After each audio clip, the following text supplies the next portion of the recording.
With one touch I can feel the friction. You know I like a thrill, so keep it coming. Spark it up, jumpstart my ignition. You know just how to keep me on it. Got me attracting so loud. Keep the tension holding out, holding out. Play that fire on me. Electrified like a boss, we collide.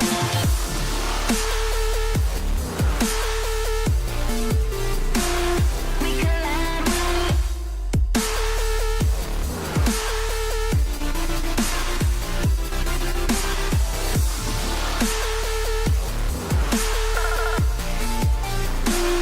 We collide.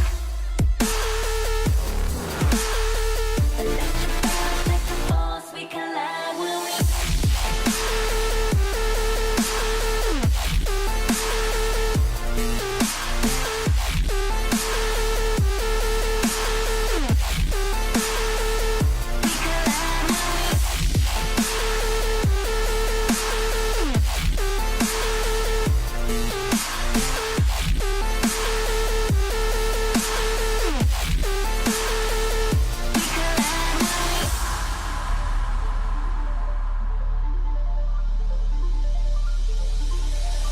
You were so strong we could crash and burn. I need your motivation running through me. Just keep it riding like there's no return. Ooh, when you come on me, what you do to me? Intoxicate the soul, revive the power inside. Just build the flow till it blows. Let the chemistry fly. That fire on me. Don't deny like a force, we collide.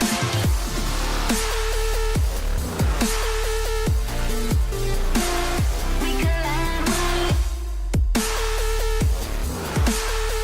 Electrified, electrified like a force. We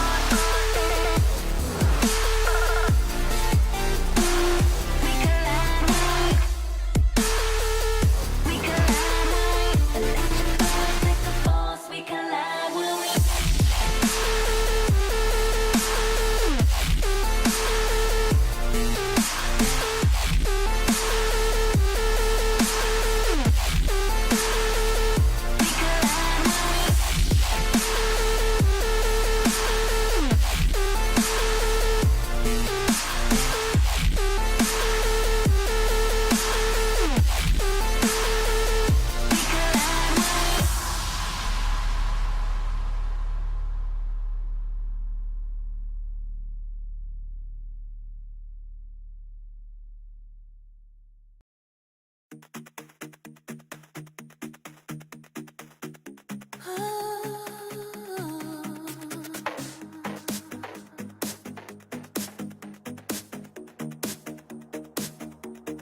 Will I see you on the brighter side of this life? As the rocks fall, be stronger at the bottom, babe. This avalanche will always try and hide the pain. But if I find you, nothing will ever be the same. Just hold on to the side. Never feel alone. Be the one you want when avalanches fall.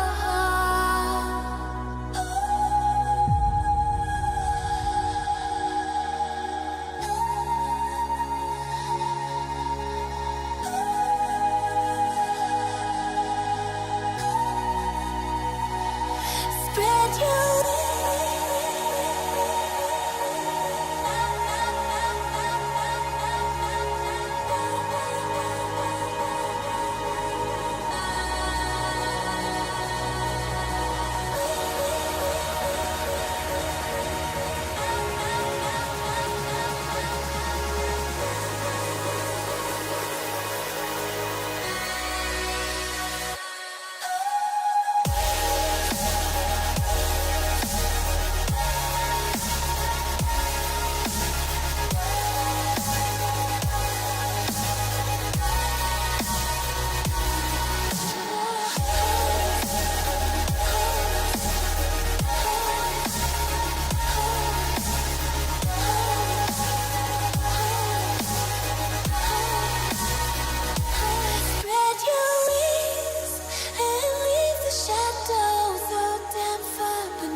nothing to breathe but love.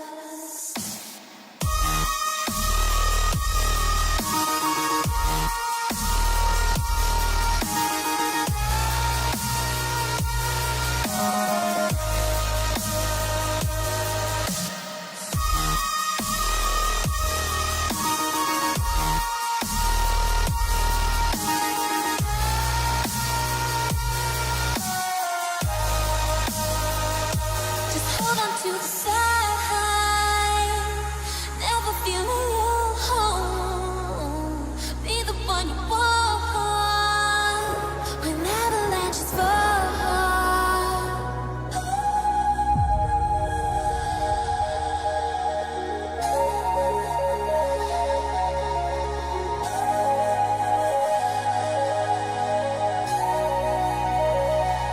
Spread your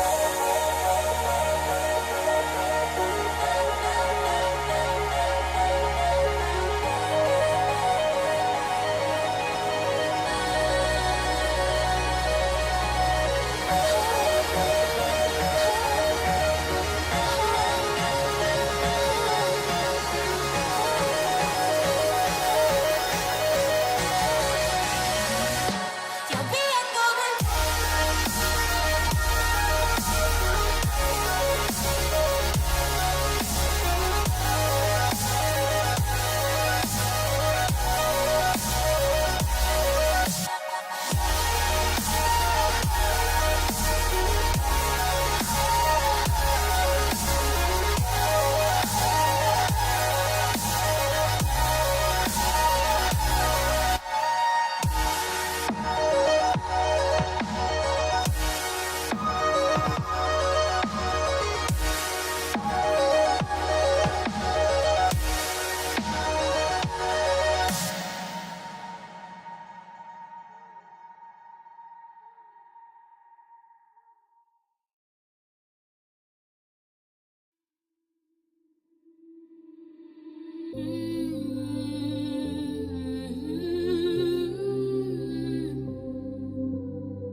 How long will I love you?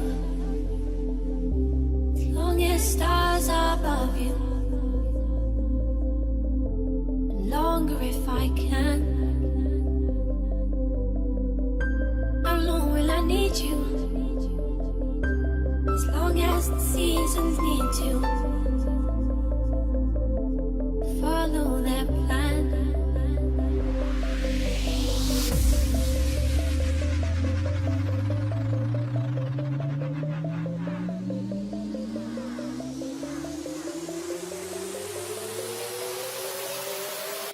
How long will I love you?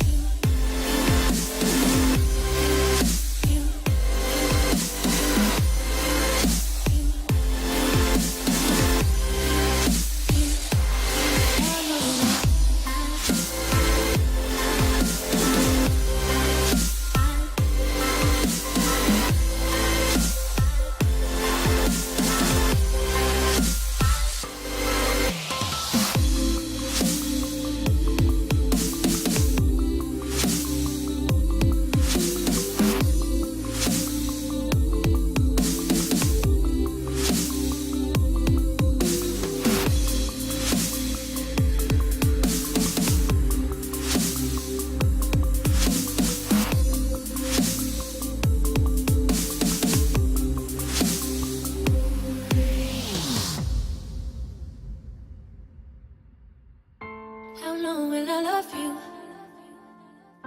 As long as stars are above you. How long will I love you? Longer if I can, longer if I can, longer if I can, longer if I can, longer if I can, longer if I can, longer if I can, longer if I can, longer if I can, I can, I can, I can, I can, I can, I can, I can, I can, I can, I can, I can. How long will I love you?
Hello, ladies and gentlemen, and welcome to OMLT tournament.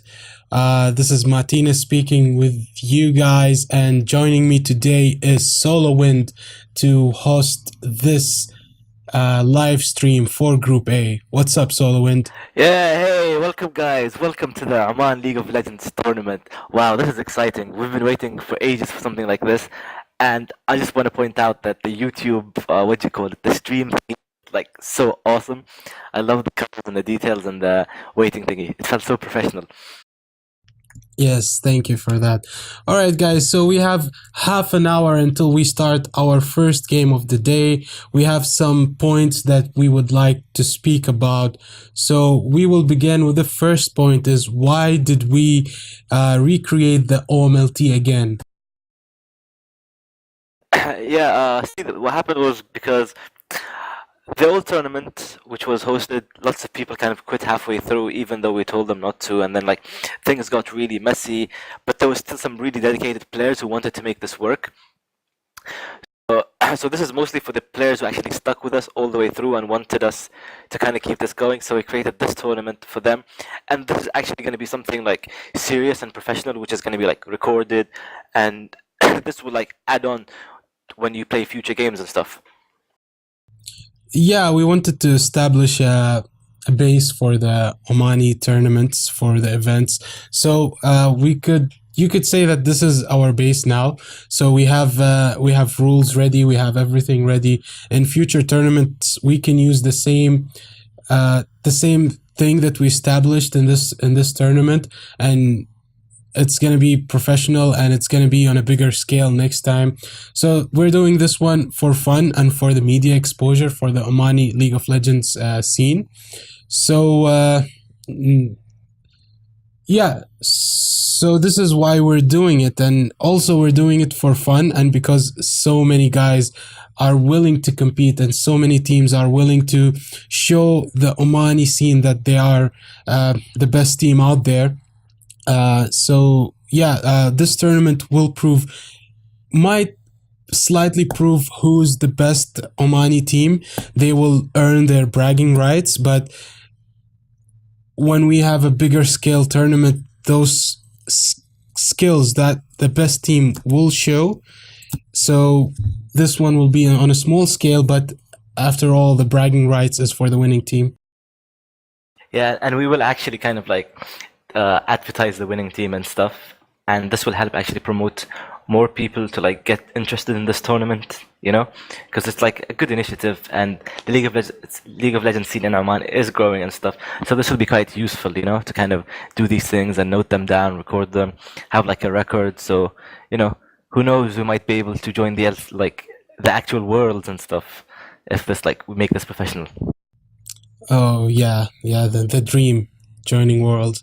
I think this dream can only become reality after we forget the hashtag blame Omantel. As soon as we forget the hashtag blame Omantel, I think our teams can excel and just maybe go on an LCS level, or maybe not. We have 12 viewers now. I want to thank every single one of you guys for joining us for this live stream. But I would also encourage you to share the stream, so we can get spam it like everywhere. Just like post it in every social media thing you have. Oh, exactly. We need as much viewers as possible just so we can achieve our goal. During any time during this live stream, if I receive a tweet from someone, I'm gonna read it. Of course, judging that it's PG-13 and not above that. And so yeah, you guys should tweet us at Oman LOL. So the official OMLT Twitter account is Oman LOL, if you guys don't know yet. Okay, so we spoke a lot about the tournament, not a lot, but yeah, 6 minutes. So let us jump right into the groups. So before introducing our two groups and our teams, I will just explain a bit about the tournament brackets and how we've designed it. So it's gonna be, the first 2 weeks is gonna be round robin, which is two groups, Group A and Group B. Unfortunately, Group A will be only 3 teams, even though there were originally 4, and the tournament was supposed to be 8 teams in total, but now we have 7 teams in total. So Group A will just be 3 teams. We'll make that work. So the show always must go on and never stop. So this week, Group A will play, and their games will determine who advanced to the semifinals. The first and the second of Group A will advance, and then during this week and next week, Group B will play, and then they will also, from the standings, the first and the second will advance to the semifinals. The first of Group A will face the second of Group B, and the second of Group A will face the first of Group A. So we have a simple elimination bracket in the next week. The semifinals are going to be best of 3, so we're giving you more games, and the finals are going to be best of 5. Isn't that exciting? And just like, I can't wait to get into the games and stuff. And just so everybody who's watching to kind of know what's happening right now, we're in the, setting up the game right now. We're just waiting for the remaining members to come. We still have 20 minutes to go. So, and this time we're hoping that everyone is here on time. Like we're giving everyone like lots of like more than enough time to kind of set up and get ready, without making it too like intensive on them. All right, yeah, we're giving you guys the as much time as you want, but like if teams show up, then that's great. If teams don't show up, then we'll take punishment, like extreme punishing measures against them, just like the rules, which I hope you guys have read. If none of you read the rules are up on bakabuzu.co/OMLT, so you can find them there. Okay, so without further ado, guys, let us just introduce the groups. We'll start with Group A. So, Yeah. Group A, we have 3 teams. The first team is Team Naughty Dylan. I'm sure you guys seen Naughty Dylan play in the previous tournament. The second team is Team Throws, and the third team, the overhyped Fire Frozen. So, this is Group A, and now we're going to introduce Group B to you.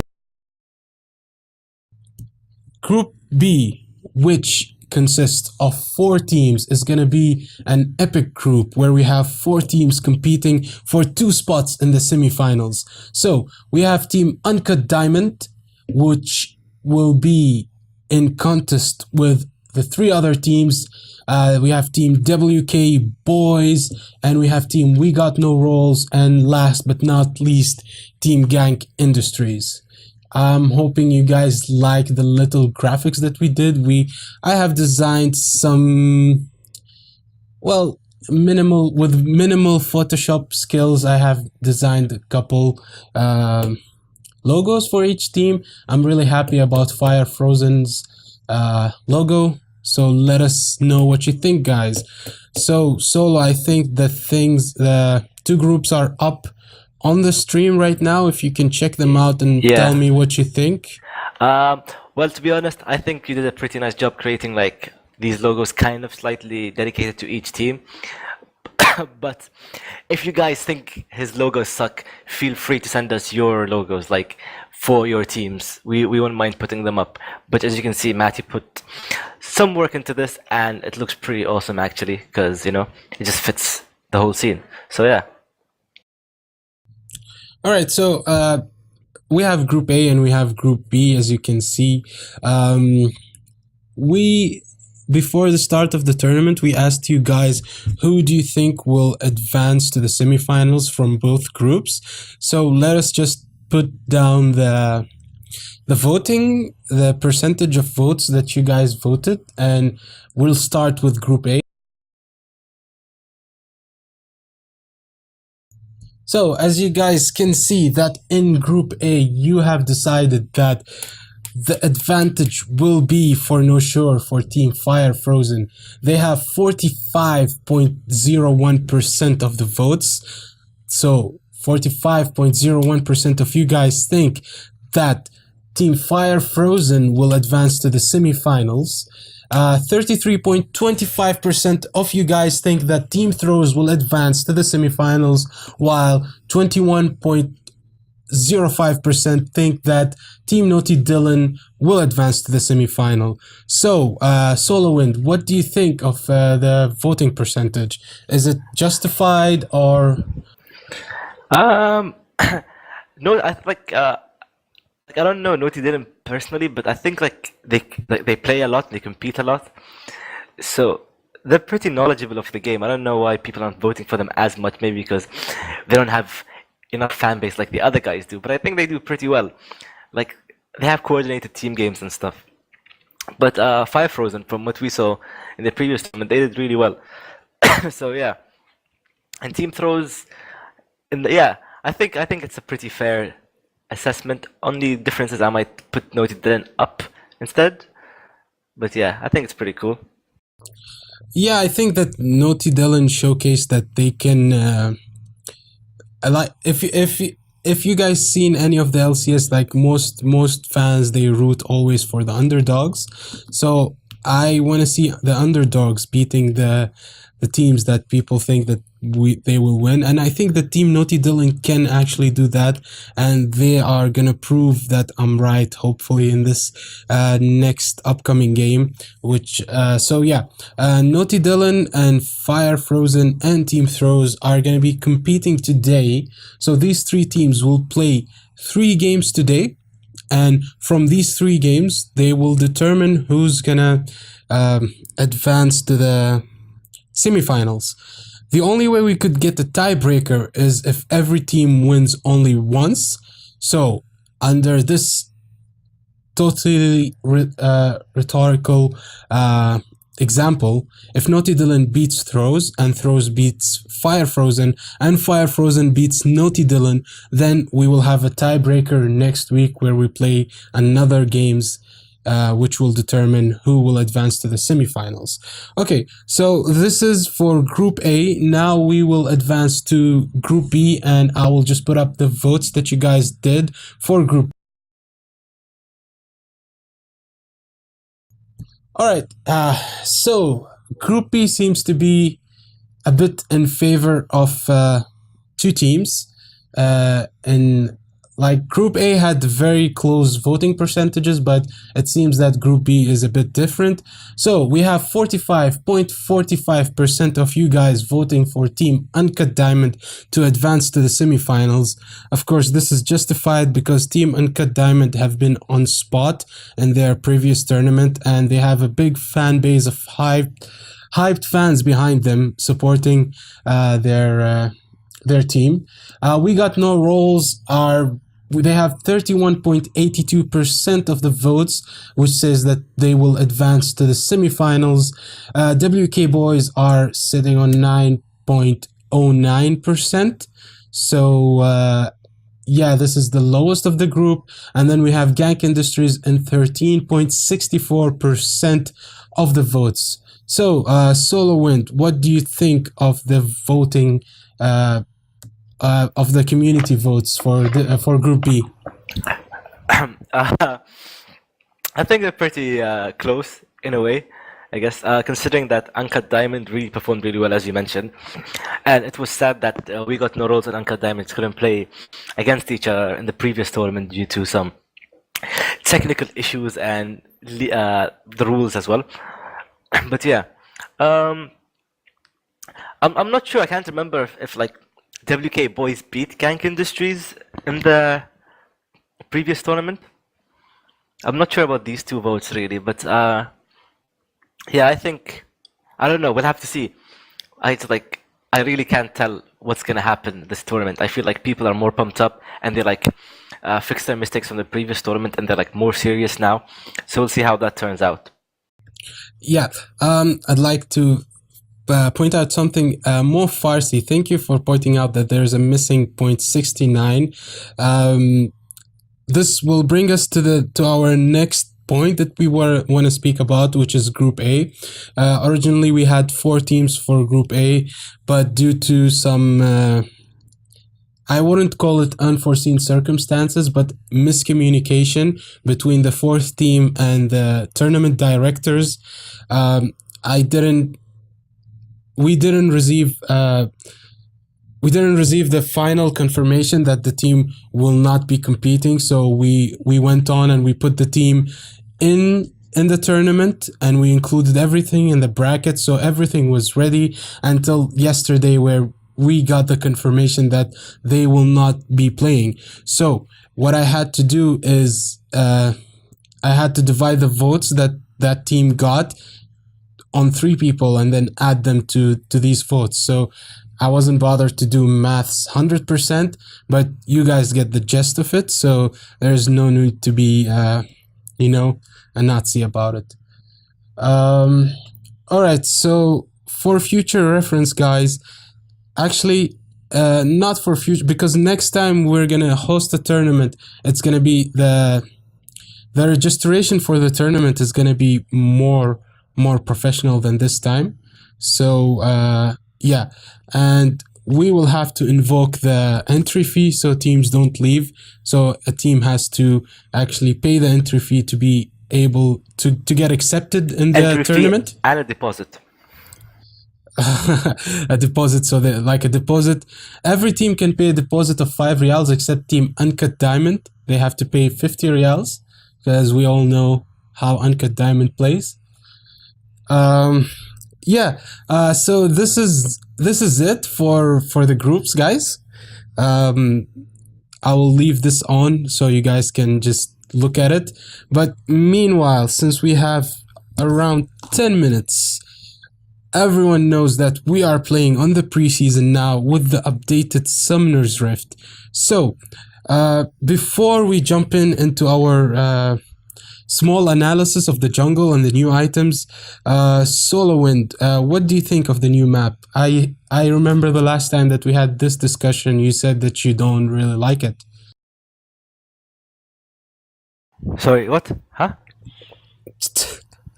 We had a discussion last time and you said that you don't like the new Summoner's Rift. Yes. I mean, I don't hate it. I just don't like the graphics of it. It feels like weird and flat. I mean, it's like really interactive and stuff, but I just find it like a bit weird. Yeah. But I think the changes are pretty cool. The games, like, we're still yet to figure out how the games go because they're a bit confusing. Like whether to go for objectives, I mean, to go for turrets, go for dragon, and rotating, and all these things. So hopefully this tournament will be good practice for all the teams to kind of figure that out and maybe pick up a few things from different teams on how this goes. Wouldn't you agree? Yeah, I would agree. I mean, if the team's playing now, just they will pick up things from other teams. Like the preseason is still a learning, like there's a huge learning curve for the jungle, for the objective, because Riot changed the whole. Some people wouldn't really think that they changed a lot, but the strategic diversity, their key phrase, which is the strategic diversity, really changed the games in many ways. It's still the same mechanics, the same everything, but the strategic decisions that the teams have to make have changed.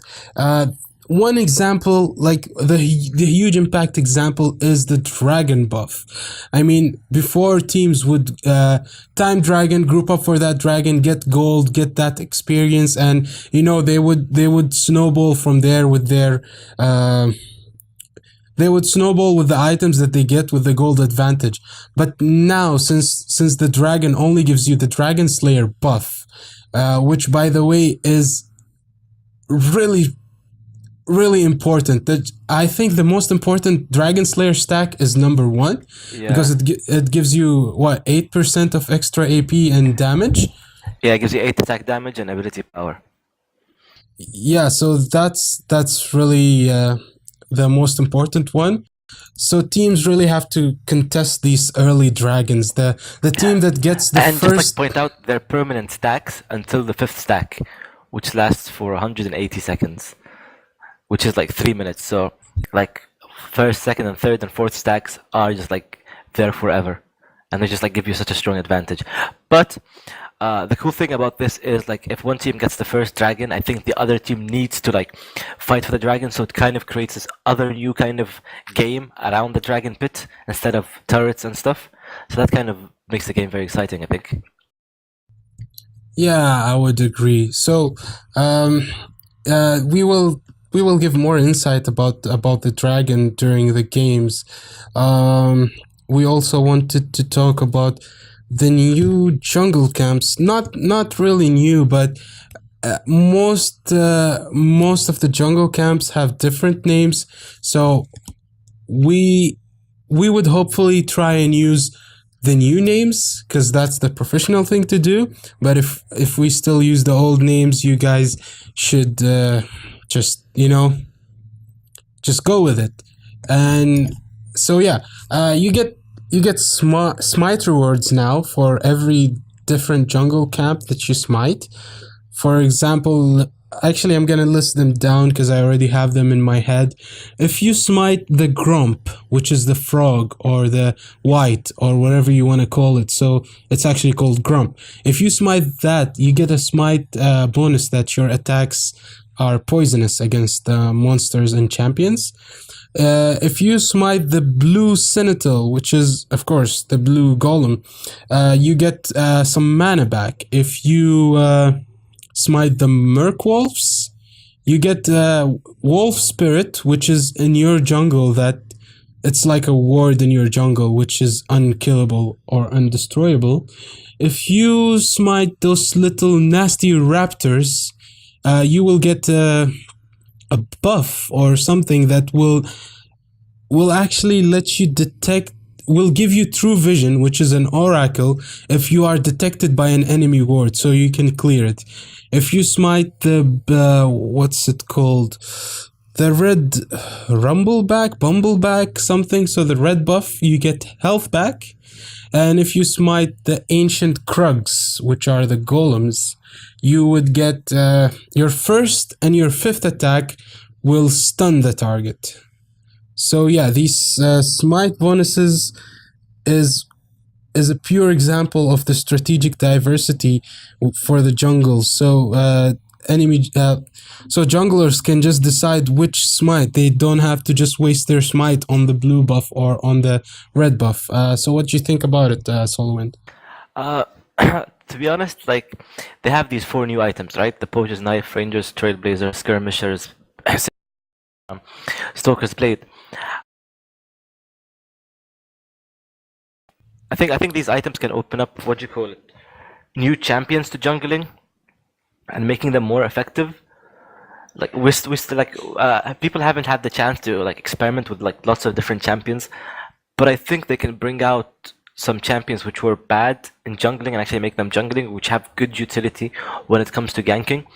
So I'm just, like, looking forward to seeing different champions and stuff. We're still yet to experiment.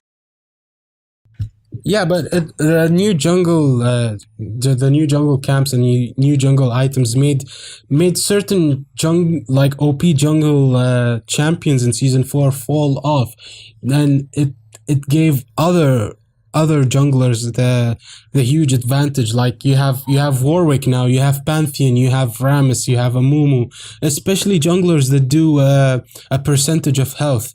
So these junglers are becoming really popular in the preseason. So I'm really interested to see what Riot are planning to do to balance this, to just like tune down a bit of the The power thing is, that like, certain junglers have, and and give other junglers the opportunity as well to excel in the new jungle. what I noticed was kind of, I mean, it's like theory, but I think the game can, like, switch to a solo lane on every lane, and then, like, support and an AD carry can jungle, because the smaller minions now give more experience than they previously did. So this way, like, both members can actually benefit from some good experience while jungling, and they'll be effective at ganking, which will make the game kind of scary. What do you think about that? Like, having a tanky support as a jungler and then, like, AD carry in the back.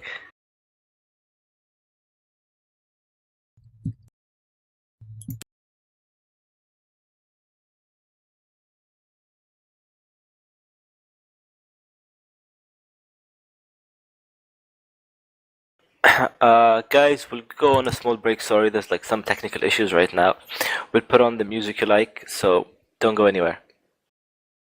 Yeah, we'll be back and we'll hopefully be in time for the game. So just a small, little short break, guys, and we'll be back.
dreams.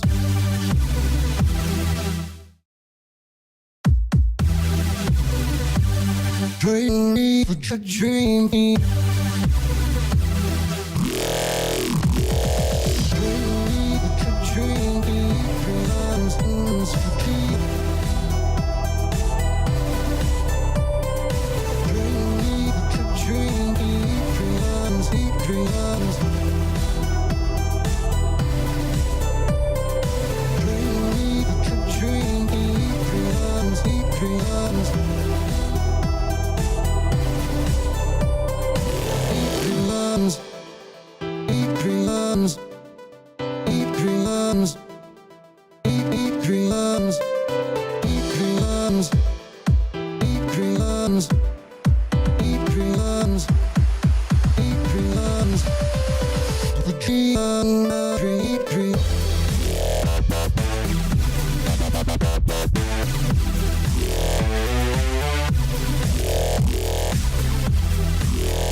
Hello and welcome.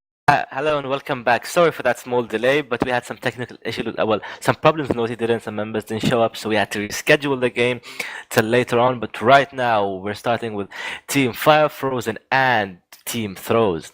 So yeah, are you guys excited? Hype, guys, tweet, spam, whatever it is. The game is about to start now. We're gonna go to Champions Select in just a few seconds, and we're in Champions Select right now, with the blue team banning first, obviously. Alright, so we are in Champions Select right now, guys. It's Team Fire Frozen versus Team Throws. Let's see some hype going on. And the first ban from Team Fire Frozen is Lee Sin. Team Throws go ahead with the Z ban. Fire Frozen, their second ban is Braum. And we're waiting for the second ban from Team Throws.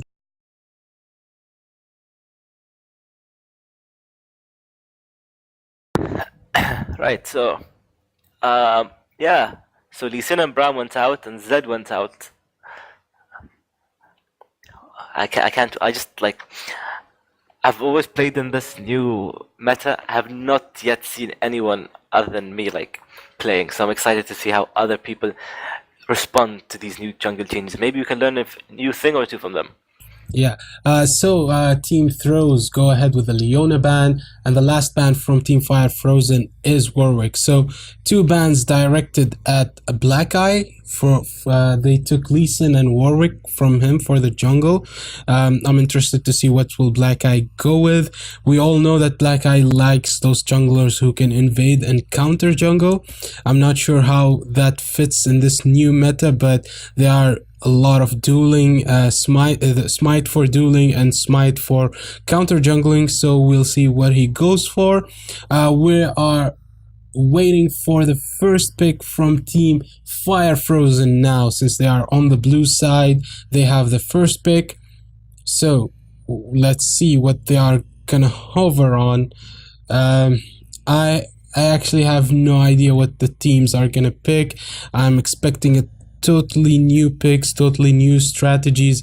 Every team kind of switched a bit in their rosters. And J4 was the first pick for Team Fire Frozen. Yeah, I think that's gonna be a J4 jungle, so... No, but hold on. We've noticed, like, J4 support a lot recently. Like, it actually does work. So we're not sure if it's gonna go jungle, top, or support. So let's see where that goes. But we can, obviously, Lucian is going for bot lane along with Janna. Yeah, Janna is such a strong pick right now as a support. Like, people actually ban her out in ranked games because of her utility and stuff. She really can change the way a team fight goes just because of her ulti and her Howling Gale. Yeah, I think Janna is one of the strongest supports now. She has a huge learning curve. Like, you need to be comfortable with Janna because she could be squishy in the early game, but the utility that she brings to the team is just insane. And comboed with the Lucian, I think having the shield, Eye of the Storm on Lucian with his passive will do a lot of damage. So Team Fire Frozen are deciding for the mid lane, but it seems that Coolboy likes to go for those AP junglers, but he is changing. He is still hovering over Odair. I would love to see an Elise. I haven't seen Elise on the new jungle yet, so I would love to see an Elise from Coolboy. But Odair was a strong pick in season 4, so farm junglers in season 5 in the preseason, I'm not sure. Well, to be honest, actually, the thing is, Warwick and Odair are really good because what they do is, like, they just farm the jungle and let the other lanes just fend off for themselves for a while. But then suddenly they get the core items and they get this like huge power spike at level 6, and then they just gank. and they just changed the pace of the game Y- completely. Yeah, and And like now with the mobility in these two champions is insane, and the jungle clear as well is very fast. exactly, and you can get that smite enchantment, which actually is the same as feral flare, but this one starts with already 40 stacks, so it does 40 magic damage, and it increases with how many monsters that you kill. So mid lane for Team Fire Frozen is an Orianna, and now Team Throws are hovering over Malzahar and Aurelia. Wow, they I haven't seen locked a in that Malzahar used Aurelia. in competitive play, so let's see how that turns out. Ye- Malzahar is a good counter for Odir, and well, depends. Like they need to keep people off Malzahar when he ultis and does his combo because his combo is just deadly. But like they have lots of Exactly. interrupts from the Orianna ulti from like every single champion can interrupt a Malzahar right now.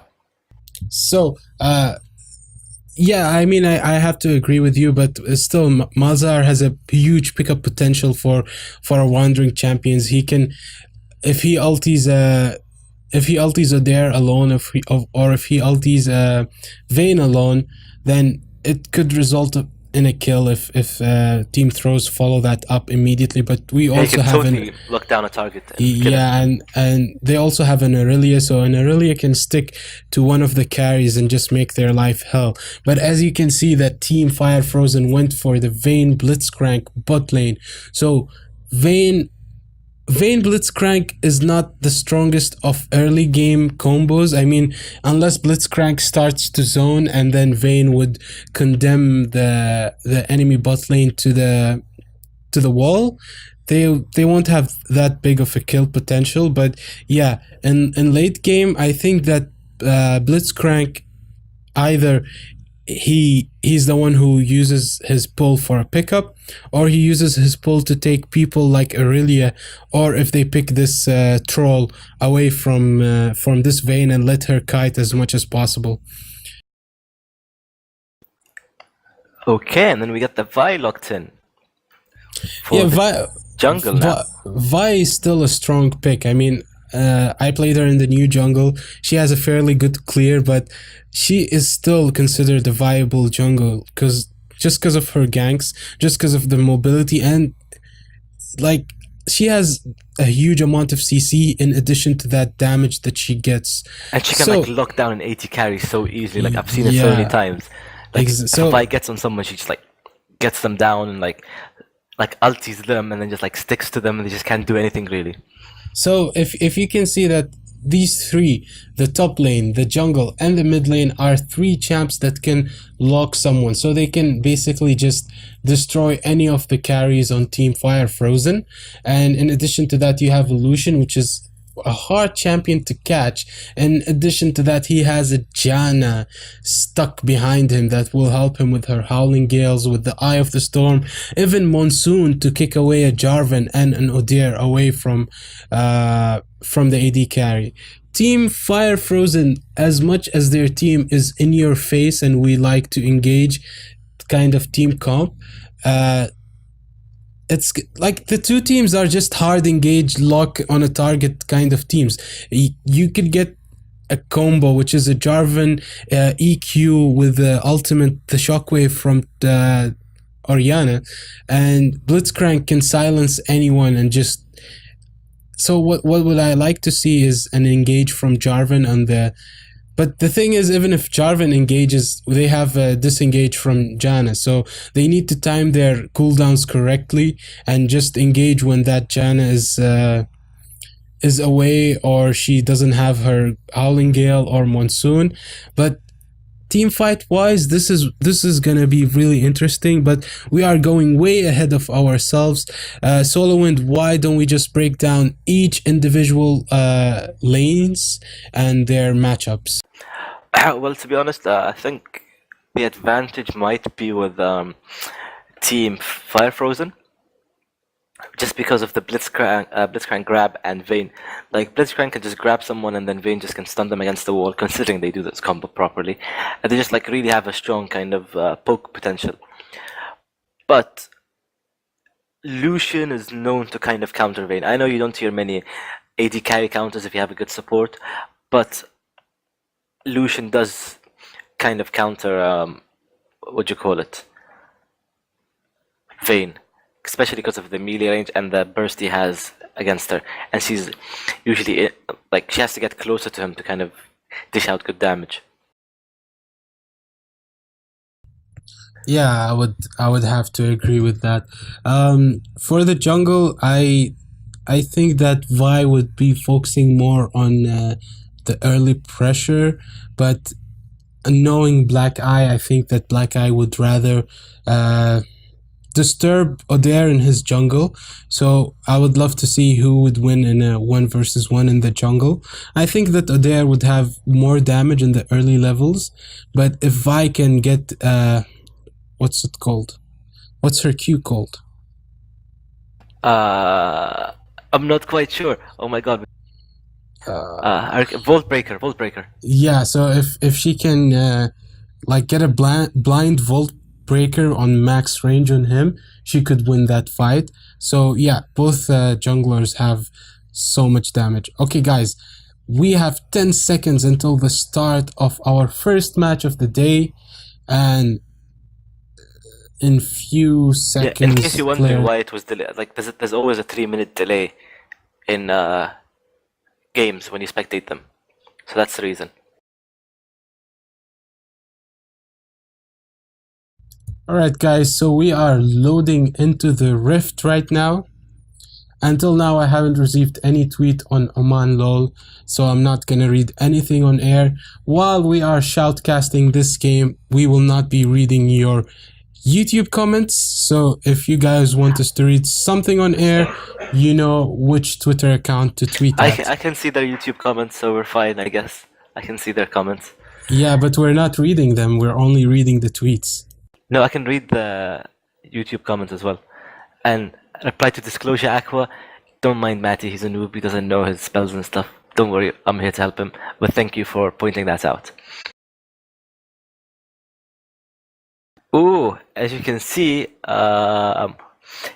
Team Throws has 2 diamond players. That's going to be exciting. Oh yeah, I forgot the borders, but they are not looking at the borders right now. Nobody can see the borders other than you. We're just telling them to kind of get them hyped. Yeah, I was just note one thing, that Back from Hell, the top laner from Team Fire Frozen, has not connected yet, so there is a possibility of a potential pause until he reconnects. If he can't reconnect in time, we would have to restart the game according to the rules. If he has a bug splat or any kind of things, so in accordance with the rules that we have made for this tournament, if someone gets a bug splat or he can't reconnect in time, within 1 minute, then the lobby will be recreated and then the same picks will undergo and we will recreate this game. But hopefully we won't have to do that and we just get straight into it. Yeah, I would hope so. During the match, I would during the first few minutes solo, I would appreciate if you would let me know if they said something, that if he can reconnect or not. Yes, Steph, but I think they'll be chatting to you, not me, mostly.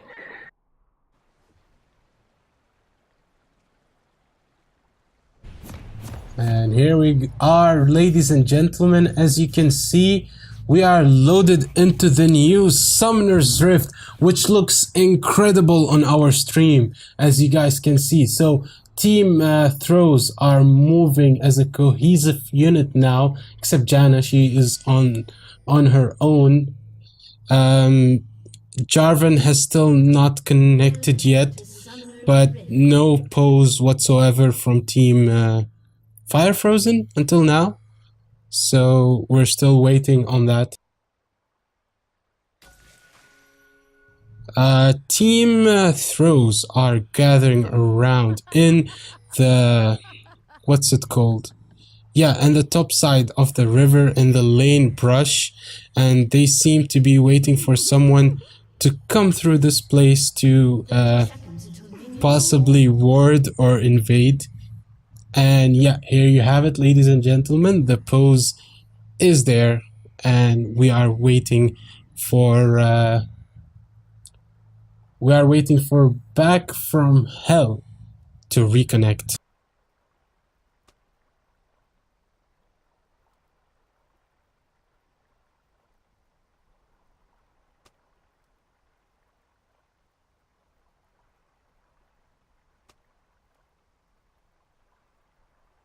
A summoner has reconnected. Okay guys, so Back from Hell just reconnected. So as you can see, the game is resuming really fast. I would like to thank both teams for being so fast in the reconnects. And being cooperative as well and playing fairly. Yep, very nice. So team throws are all hiding in one place, and Oriana is gonna ward, but she just misses the... Only $2.95 a minute. Let me see. She hasn't leveled the spell yet, but she leveled her command attack. She could have checked that bush. And just like coat them all.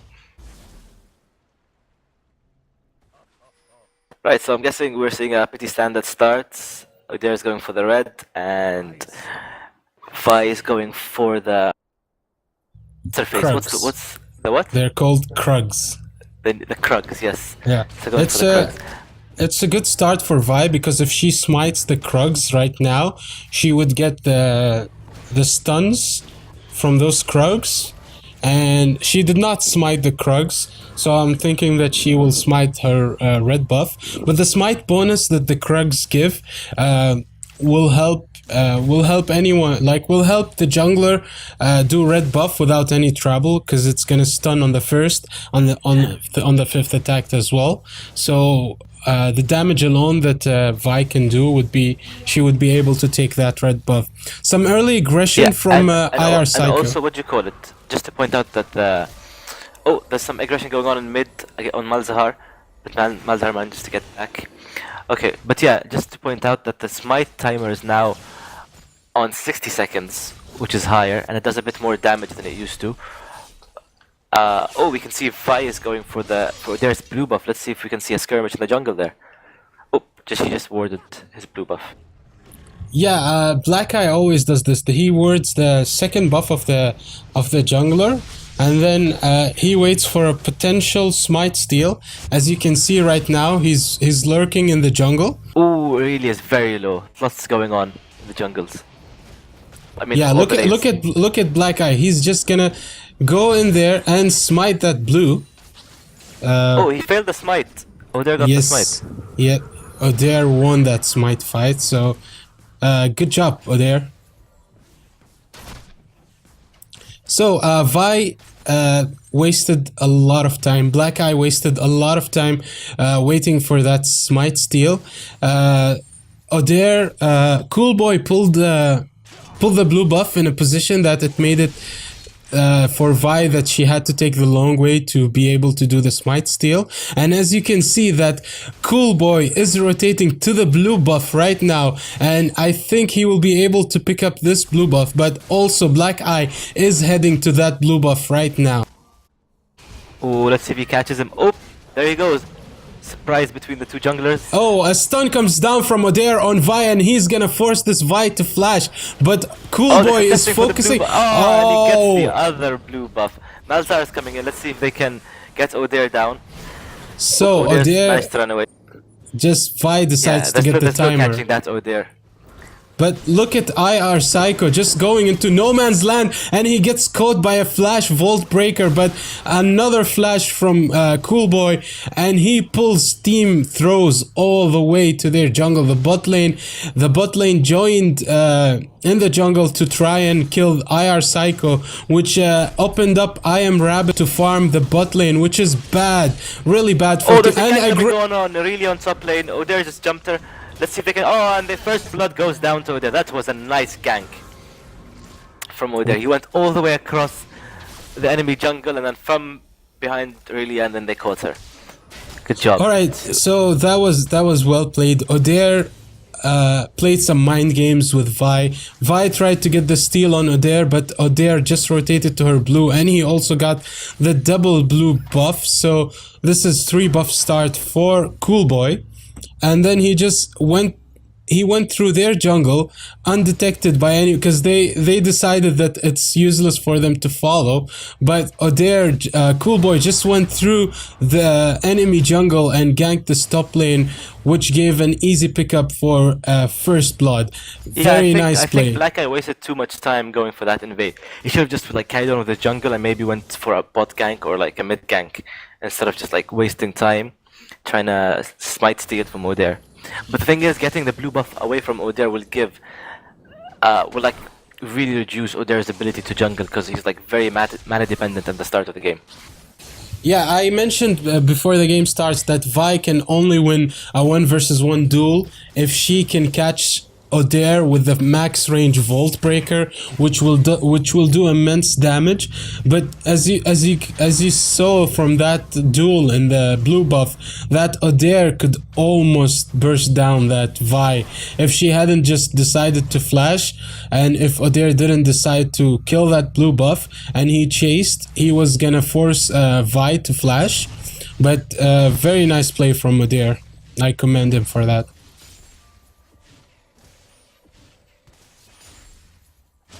Yeah, we can see Vice going down to the dragon, trying to get little crab. Was it called? The Crettle crab, yeah. I think that gives you a small ward and a speed boost in the dragon area. Yeah, it does. I mean, it's a ward that, the enemy team can see that you have a ward there, but they can't do anything about it. So it gives you a slight vision with that movement speed, which could help mid lane. Oh, you can see Dante coming down on Aurelia. Let's see. Oh wow, and Jarvan gets down Aurelia with his Cataclysm. Okay, Black Eye is in, and he charges the Volt Breaker, but it misses that Vayne, and they just disengage. Oh, a pull is from Blitzcrank, and they catch Janna and Vayne. Oh, the Eye of the Storm. Yeah, wow, that was a good trade between both teams, and good job to Team Throws for making that slight comeback in that fight. Yeah, I mean, that fight could have went different if the Volt Breaker actually landed on that Vayne. I think Black Eye took a lot of... He hesitated to engage. If he took that decision and engaged earlier while they were slightly pushed, he would have maybe landed that Volt Breaker, but Team Fire Frozen disengaged at the perfect time. And the pull from Blitzcrank was perfect, except that Vayne didn't have Condemn. If she had Condemn, they would have picked up a kill. But yeah, Summoner spell wasted, still a win for Team Fire Frozen. So, the Cool Boy and Nightmare rotated to the mid lane, which they forced Malzahar to flash actually. Okay, I thought Blitzcrank flashed. That's good though. They got the flash away from him, but he managed to survive. You can see that Jarvan is doing a lot of damage on that Aurelia, and Aurelia just can't do anything about it. Wow, she just escapes with a skin of her teeth. Very close. But you can see that the Winians are doing lots of damage on Jarvan. Yeah, back from hell is playing perfectly on this Jarvan top. Meanwhile, in the bot lane, I don't know, Tell Me and Toilet Paper are pushing the enemy bot lane tower, and they put a lot of damage to that tower. Wow, they got this tower to half HP from just one push. Meanwhile, I think they should go for the dragon, as they have vision on Odair right now, and he's just on the other side. Black Eye is gonna give his blue to Malzahar, to Pizza Head. So yeah, and look at that damage from Lucian with the pull. They grabbed Lucian under the turret, and wow, what a nice combo from Vayne. Yeah, that was really nice mechanics by Vayne and Blitzcrank. Oh, the ulti! Jaina flashes. Let's see if Blitzcrank can grab Jaina. Nope, and she gets away. So this is exactly the kill potential that I talked about. That Blitzcrank can pull an AD carry, and Vayne can condemn that AD carry to the wall, and then that's an easy pickup. But again, I don't know, Tell Me was way out of position on that, and he I'm not sure if he had his relentless pursuit on cooldown or not, but he was out of position. And as you can see, Pizza Head is rotating. Going down for his ulti, and you can see that Vi is going down for. Oh, and Vi gets. Black Eye managed to steal that, and he does this assault and battery on Blitzcrank, and he gets Blitzcrank down. Let's see if Vayne can follow up and kill. Oh, Vayne is switching targets back to Jane, and let's see if they can. Oh, and Lucian joins in the fight. I think Vayne is in a bit of trouble right now. Oh, the culling comes in now, she flashes away. That was some really nice play by Vayne. He like knew his potential. He could have gotten them if, Lucian didn't intervene there. Okay, so let's just a small recap on what just happened. I mean, that was a good Oh my good god, you pickup. can see Pizza Head is trying to dive down Oriana under the... Oh, the shockwave comes in, and he completely misses his combo. But let's see if the... Oh, wow. That was really bad by, Pizza Head to dive like that. Yeah, that was not the cleanest of dives or the best of dives. He just gave an easy kill for IR Psycho, but great positioning from IR Psycho. He took a round around his tower, and he had his shockwave ready, and he just used the shockwave as soon as Pizza Head just landed one spell. He used the shockwave, and Jarvan goes. Oh wow! Down Jarvan. Yeah, that aggression from Black Eye just cancels his.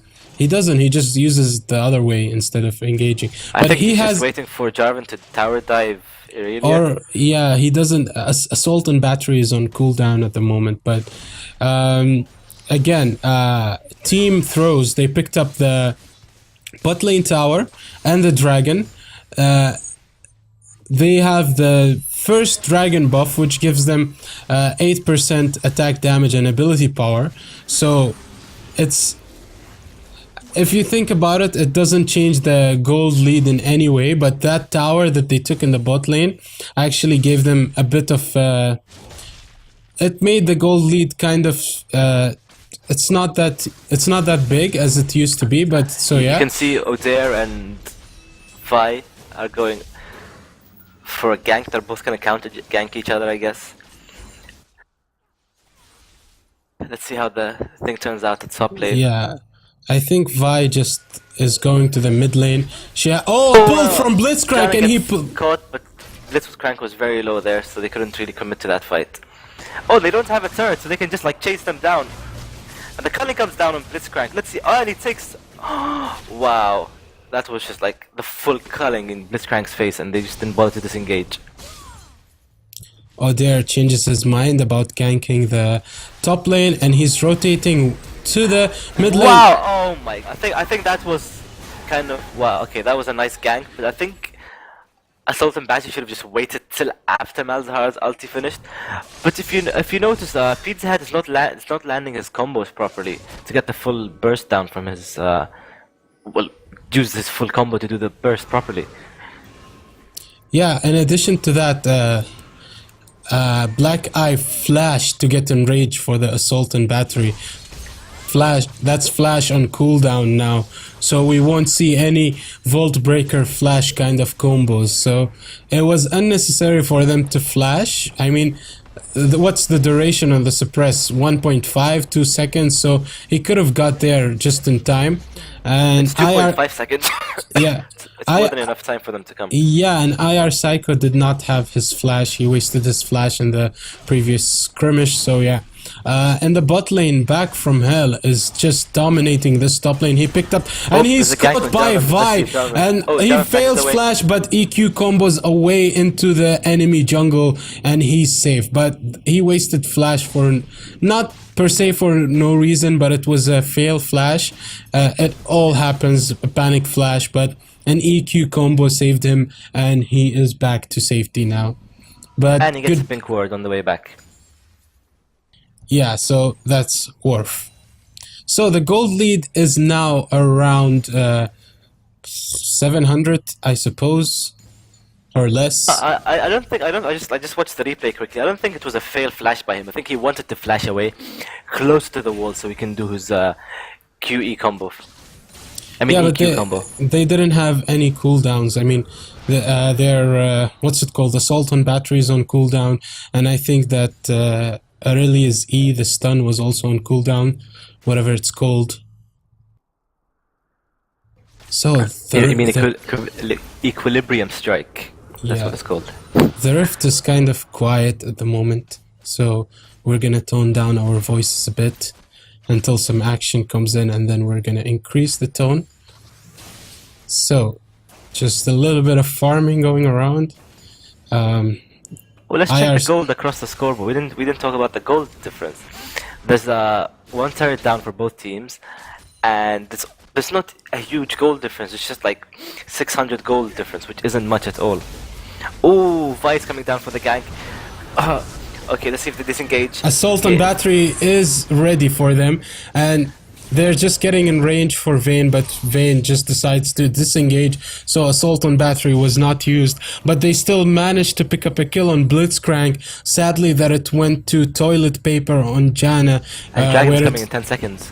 Yeah, so that's gonna be the second dragon buff, which is gonna give them 15% increased damage on minions and monsters. On paper, it's not that great, but if you will see that they will be able to use that for good, for pushing and also for the jungling. So yeah, it's a pushing buff. What's it called? They get extra, 15 damage to minions and monsters. Yeah, the champions deal damage to them. It's called Dragon Dominant. Oh, and some aggression from hell, but look at that. Just with one combo, he got Mizuki to, what, a quarter HP? Wow. Wow, Without even, even ulting. I think if he ulted, he might have been able to kill her, but Mizuki she had has his flash, ready. yeah. So he didn't. Very good. I mean, on the next combo, he would have been able to kill Mizuki, but as you can see, Mizuki just went back, and now there is no answer for this Jarvan in the top lane. He's just, Jarvan goes where he pleases. Yeah, and you can see, Team Throws has a nice, has like really worded the enemy jungle quite well. If you can see along the path on the red side, so they got vision down there to like avoid ganks. And you can wow, see Pizza Head chasing down Pizza Head Malzahar, flashed chasing for- down Oriana. he flashed for the, wow, what's his ulti called? I haven't seen Mazhar for so. His ulti is called Nether Grasp.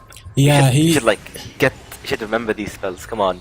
I do. I mean, it's just I haven't seen a Malzahar for so long. Even though I play Malzahar a lot in season 3, I played him a lot in season. Oh, Malzahar is getting ganked. Oh, see, that's the stun I was talking about. Cancelled out the ulti straight away. Ooh, Toilet Paper wasn't in time. Oh, Assault and Battery comes down on Oriana under the turret. Let's see. Oh, and they get down. Oh, they try to take down the turret, and then maybe they'll try to get down Cool Boy as well. Oh, Blitzcrank is there. Let's see if he can grab someone under the turret. Oh, and he misses his grab. Wow, that was a nice gank by Throws. And both teams did really well there. But if But you, the is top you turret as went- yeah. In the meantime, Jarvan is doing his work. As I said, Jarvan goes where he pleases. After all, he's a prince. Is he a prince? Isn't he a prince? Is he a king? His don't father is know. the king, so he's a prince. Oh yeah. Come on. I guess yes, he's a prince. All right, so this fight, if we talk about the gold lead, it's just 500 gold lead in favor of Team Fire Frozen, but yeah, as we can see that it's just going down for some farming now. The kills are an equal 5 kills for both teams. We are reaching the 20-minute mark is where Baron is spawned in the rift, and it's gonna also spawn fear in the hearts of everyone playing this game, which signals the mid-game / late mid-game starting, where we're gonna see some flashy team fights. So it is time for us to, wow, that nice try from Blitzcrank. Yeah, Did he steal it? Nope. Oh no, he didn't steal it. He didn't steal it. It went for the yeah, it went Team for Throws. Team throws.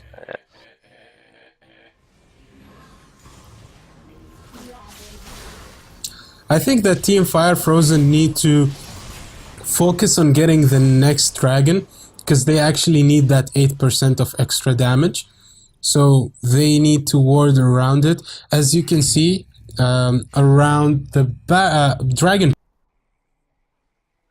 there's 1, 2, and 3 wards for Team Throws, and there are also 2 wards, actually 3 wards for Team Fire, if you can count this ward as well. So they have 5 wards around the dragon pit, which is gonna spawn in around 1 minute and 40 seconds. Team Throws have the crab ward, but it's gonna expire in time for the dragon spawn. So unless they start warding again, they will so most of their wards expired in the blue team's jungle, so they need to focus more on warding that area. And as you can see, Odair smited the raptors, which gave him true vision, and he is able to clear a couple of wards. So Matty, I'll interrupt you quickly. Oh wait, there's a fight going on bot. After that, I'll interrupt you again.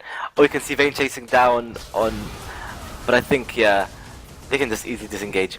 Oh, Blitzcrank is following up alone. There's no communication between the two. But anyway, Disclosure Aqua said Jarvan was a king, but no, I just had to go check and make sure. His occupation is Crown Prince of Demacia. So, yeah, he's not a king, he's a prince, as Matty said. yeah, my lore of League of Legends is still perfect, so there is no need to correct me on that. And Yeah. if you would need extra proof, when you play Jarvan, he always says, "For my father, the king." That's Oh one yeah, of his. good point. Yes, yeah. he does say that, doesn't he?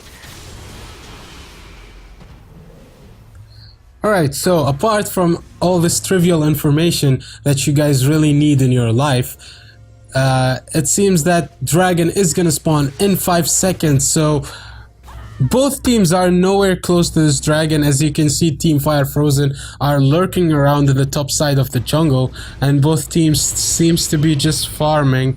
The blue pings come out for Dragon from Team Fire Frozen, so it seems that they're gonna prepare for it. Vi is in the top lane, but both teams seems to be rotating for Dragon. Janna and Malzahar are just gonna go now toward that dragon. The crab has spawned again. Janna I is don't know why Team Fire Frozen's not reacting to these dragons. look at I don't know. Tell me he's pushing bot lane while Team Throws are just gonna go for this dragon. This is the 3rd dragon, but wow. Team Fire Frozen See, completely they thrown. haven't really fed Jarvan with teleport. You could have just teleported in there and like engaged them, and just like, you know, change the way the fight is going. Yeah, well, they're thrown off their game. Now, 3 stacks of Baron for Team Throws. They have that extra movement speed from Dragon now. And wow. Wow, that. There's Oh my there's god, that no was really there's nice nothing play by Team Throws. we That can't was shout like- yeah, we can't shoutcast that because that was just everything used in LCS an big instant. plays. I mean, Yeah. OMLT big plays. It was OMLT big plays, definitely.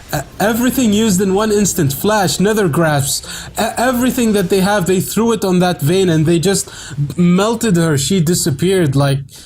And then Janna as well, when what she did to Blitzcrank, that was really good.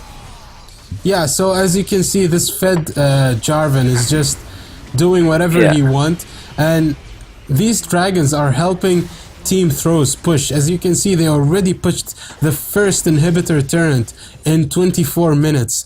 In a preseason where Riot is trying to diversify the strategic way this game is playing and giving the inner towers some shield, they still managed to push in 24 minutes and just grab that inhibitor tower. So very well played by Team Throws. They are ahead in gold now.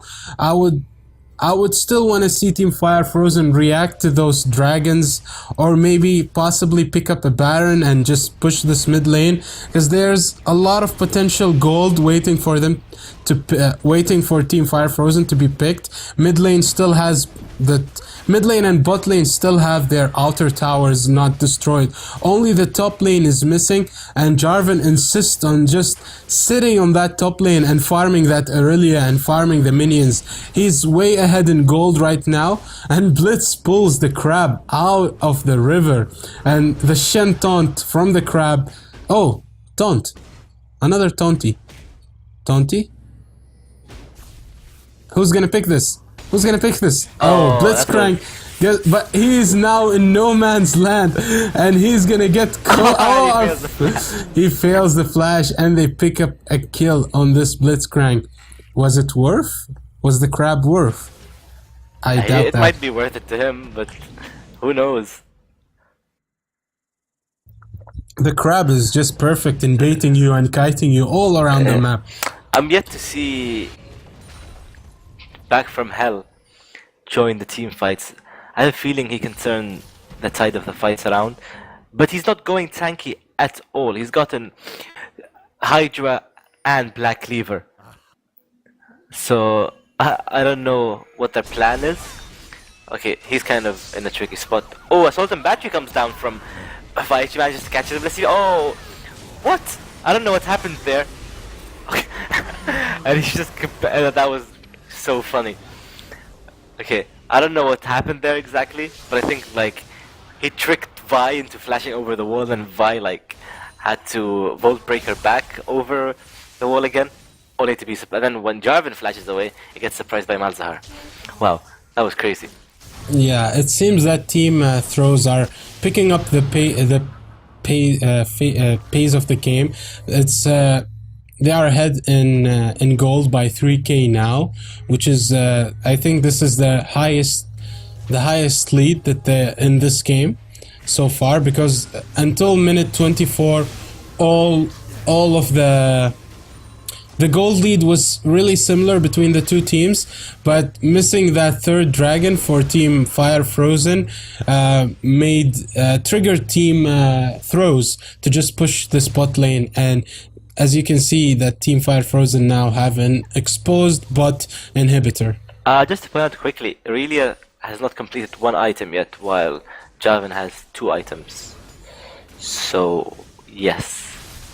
So the only one there is not one person who's going tanky in Team Fire Frozen, while we have tanky kind of tanky Vi.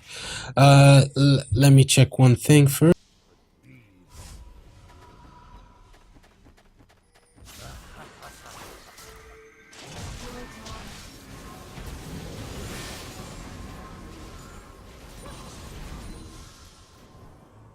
All right, so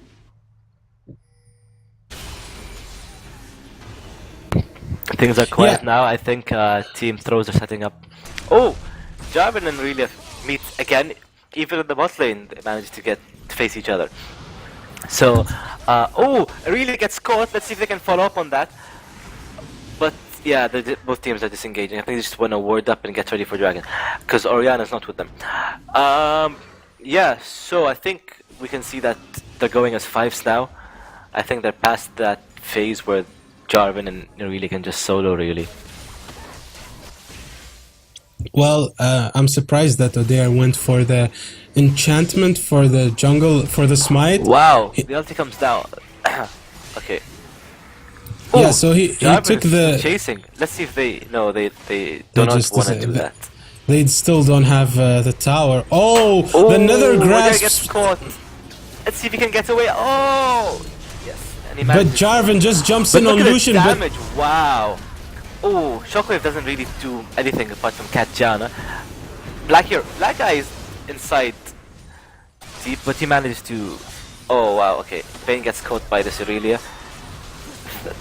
That's a messy fight. I don't know what's going on, but as you can see, Team Throws got the advantage And there. that's an ace for Team Throws, ladies and gentlemen. They can just push this mid lane now. And oh no, they're just rotating going to the for the bot bot lane. inhibitor. Yeah, they're gonna just take this exposed inhibitor. Odair is out in 3 seconds, and also And Blitzcrank too. Blitzcrank. But they have this pushing advantage, and they can just take this. And then the dragon is also alive. They should just I think that they're just gonna go for this dragon now, which will give them the 4th dragon of the game. 4 out of 4 dragons went for Team Throws. So it seems that Team Fire Frozen are not capitalizing on how important the new dragons are, how important the buffs are, and how strong they are. So this is the 4th dragon, which gives them tower destruction, so they can do more damage to these towers. So the next fight happens, they can just So advance. if they get Baron now and just like siege, it should be Even, GG for them. yeah, even without Baron, if they just win another team fight, if another team fight like this happens, another messy fight, they can just push this mid tower, take the inner tower, take the inhibitor tower, and pick up also another inhibitor. Having two think destroyed the- inhibitor, it's gonna be. Biggest mistake Team Fire Frozen have done is no one's gone tanky. Everyone's like going full damage. I don't know why. I mean, at least O'Dare goes tanky. Leave Jarvan out of it. O'Dare No. only bought the tank enchantment for the smite, so he has 500 health and he has tenacity. Other than that, there's no tank items on any. Wow, Jarvan is caught in no man's land, and Assault and Battery lands on him, and another. Oh, this triggers Team Throws to go for this Baron, and they're gonna just burst down this Baron because O'Dare is nowhere close by. Baron is at Let's see if 2k Oriana can health. disrupt them a little bit. Wow, okay, Baron goes down to... Everything is just like being taken by, what you call it?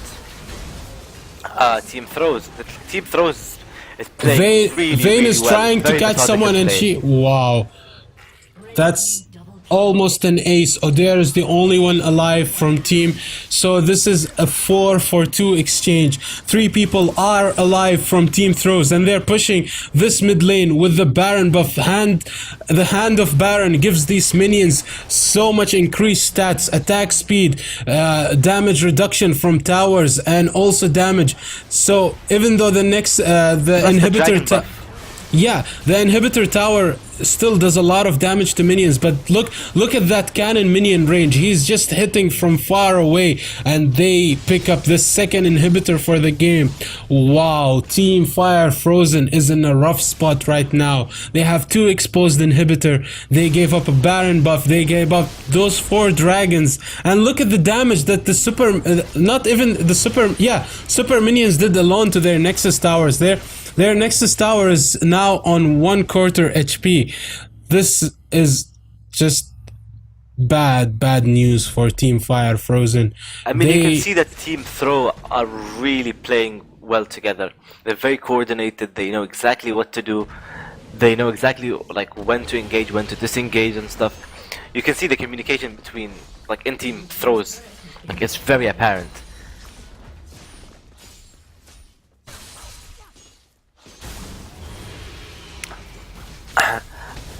As we mentioned, as I always mention, like in these, especially since they're on LAN, voice communication is very important. Like you need to communicate with your team if you wanna win this. Oh, you can see the gank is coming on Jarvan. Jarvan gets caught. Yes, and Jarvan goes down. But there's like nothing Team Fire Frozen can do right now. Yeah, so they are pushing this mid. Assault and Battery goes down on Vayne. And Vayne just gets completely locked. Oh, and she managed to escape. Aurelia's chasing. Let's see if she can catch up. I don't think she can. The knock from Blitzcrank comes in. Wow. Just like so much damage and chase. Oh, the pulls Aurelia gets on caught. Aurelia. That was a nice blind grab by Blitzcrank. But still. But look at this. That team.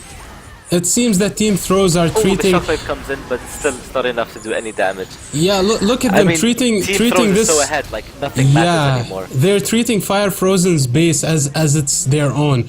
So yeah, they're just gonna push these Nexus turns. They have double waves of super minions, and in addition to that, they And have all the the Hand of inhibitors are Baron. down. Yeah, so they have Hand of Baron, and this game is just gonna be picked up by the Winions. Look at those Winions with the Baron buff. And here you have it, ladies and gentlemen. The first game of Group A goes for Team Throws. Congratulations, Team Throws. You guys have almost guaranteed a spot in the semifinals. You just have to win your next game. Very well played by Team Fire Frozen. They won the early game. Jarvan dominated the top lane, but not focusing on objectives for Team Fire Frozen gave Team Throws the advantage that they needed to snowball this. Yeah, that was a really intense game. Like, it seemed like Team Fire Frozen had the advantage at the start, but then the mechanics and the rotation from Team Throws was just excellent. Anyways, guys, we're gonna leave you for a bit now to sort out the next game. So don't go anywhere, stay tuned as the second game is about to start.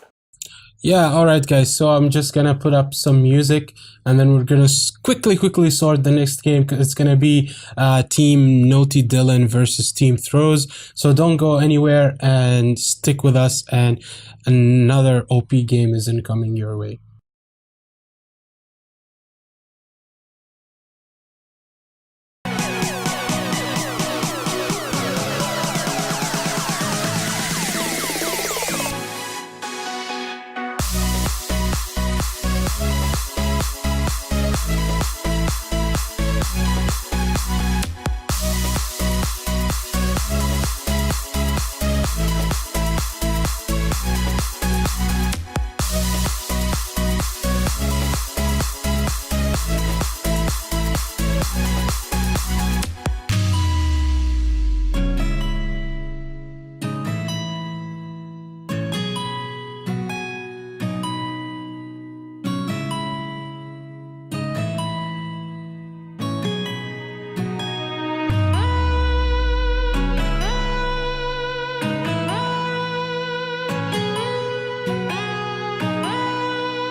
Let it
roll!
All right, ladies and gentlemen, we are back. Sorry, there was a small technical error.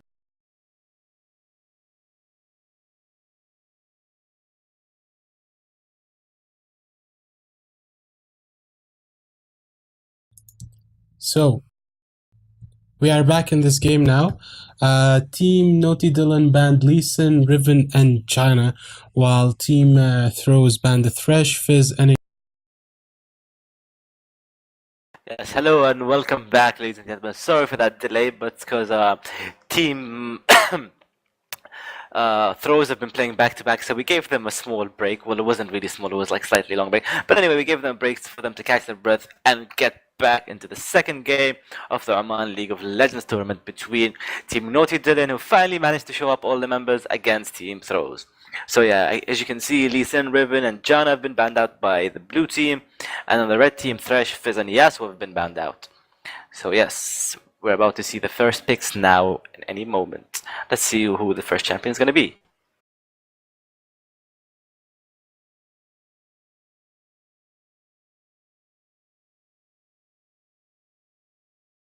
it seems that Team Naughty Dylan are waiting for the last second to pick, and they pick a Rise, hopefully for the top lane. A top lane Rise picked up by Team Naughty Dylan, and in their counterpart in the red team, Mizuki is hovering over Vladimir and a Blitzcrank. So, Vladimir versus Rise in top lane, that's an interesting matchup that I would like to see.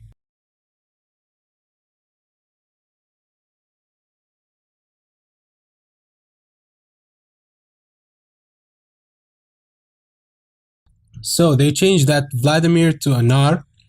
Gnar is one of the most annoying champions at the moment in the League of Legends roster. He is another, like a different version of an annoying Teemo, so but it seems that they are undecisive about what they're gonna pick.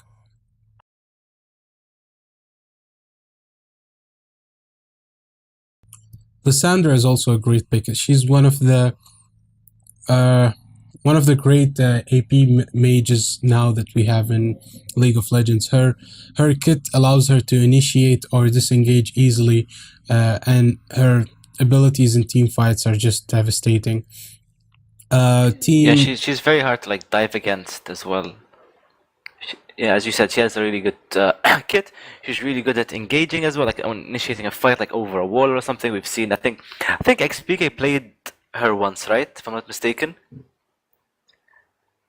And somebody played her in season 4, and she did really well in the games. But let's see how she fits in with the new meta, if there is a new meta right now. But obviously there has to be a new meta. But yeah, let's see how it turns out. All right, so Team Naughty Dylan locked in LeBlanc, which is a strong pick because of her burst damage.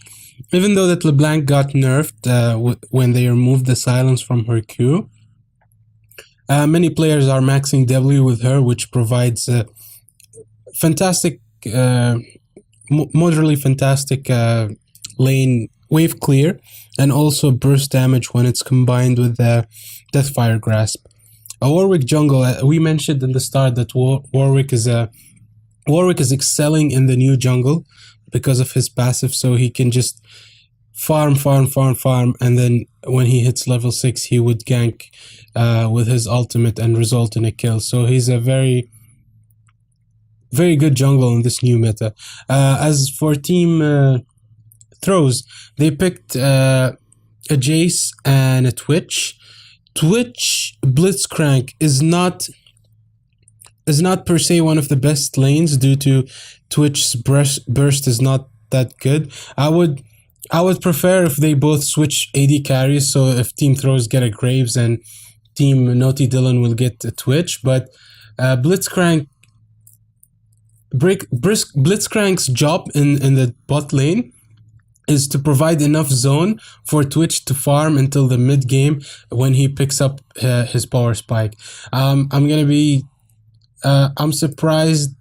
I'm not surprised, but I'm not sure if Jace will be mid or top. But Alessandra versus Rise seems to be a good. I have more a feeling than Lissandra's top and Jace is mid. yeah. Thing is, I'm not sure about the Twitch pick into a Braum and a Caitlyn. I mean, Twitch is strong, but he needs some like good zoning and like he just needs to farm. Yeah, but if he gets but engaged upon, it's really tricky. if you notice that Braum can actually cancel Twitch's ulti, so he would be if he uses his E, so he can block Twitch's ulti, and he will because Braum's passive negates the damage from the first projectile, and then he destroys the rest of the projectile. If I'm not mistaken, or it's the other way Just around. do less damage. Yeah. So no, but it doesn't go through him, right? No, so no, it he doesn't. can. Doesn't. He takes the damage, but it like Yeah, doesn't reduce damage. So spray and pray will not be. Oh, sorry, Ratatat. Is it? It's called Ratatat, right? Rat-a-tat-tat. Yeah. So spray and pray is the old one, but yeah. So what? A Blitzcrank jungle. Do you see what I'm seeing? Yes, I see a Blitzcrank jungle as well. Okay, this is interesting. I mean, as I said, anything can work. And Morgana. Okay, No, okay, they're tricking us. Yeah, but as I said, like anything is possible in this new jungle. Like, you can try out all these new things. This is such an interesting team comp coming down from Team Throws. It could be that what do you call it? The AD carry and support thingy that I was talking about, and Morgana can be a solo lane. No, I doubt that because Blitzcrank can actually work in the jungle. I've tried to play not in the new jungle. I've never tried him in the new jungle, but I did once in season 4. I did the A to Z challenge junglers once. I'm not sure if I did complete it or not. So I played Blitzcrank jungle, and he actually worked. He had a good kit, but he needs a strong leash, and I'm not sure how he transitions into the new meta jungle, but we will see this in this game. I mean, I'm really interested to see Blitzcrank jungle. The new buffs and items kind of can help anyone jungle, I think. So we'll see how this turns out. And the thing is about Warwick jungle as well. Warwick won't be able to be an effective jungler, ganker, till level 6. But let's see if he can manage to do something. But as you can see, they have a Jace, Lissandra, and a Morgana. So I'm not sure how a Warwick can gank before level 6.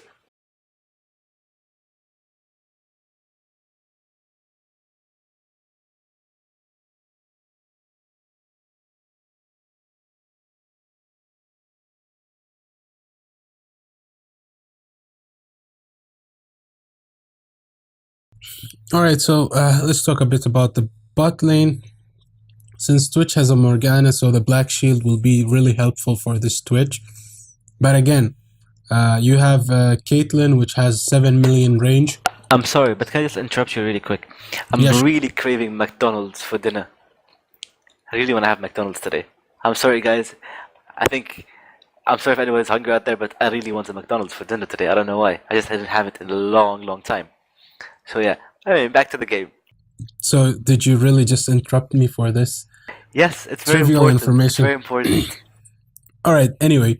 So yeah, Caitlyn with 7 million range combined with the Braum passive, I think they can do a lot of damage without taking any poke in return. But I'm also interested to see Toilet Paper, if he can actually land those dark bindings. I think followed by Twitch's Toxic something, whatever it's called, his W. And then by the Expunge. Is it still called Expunge? So yeah, they should be able to do a lot of damage. But a Blitzcrank jungle.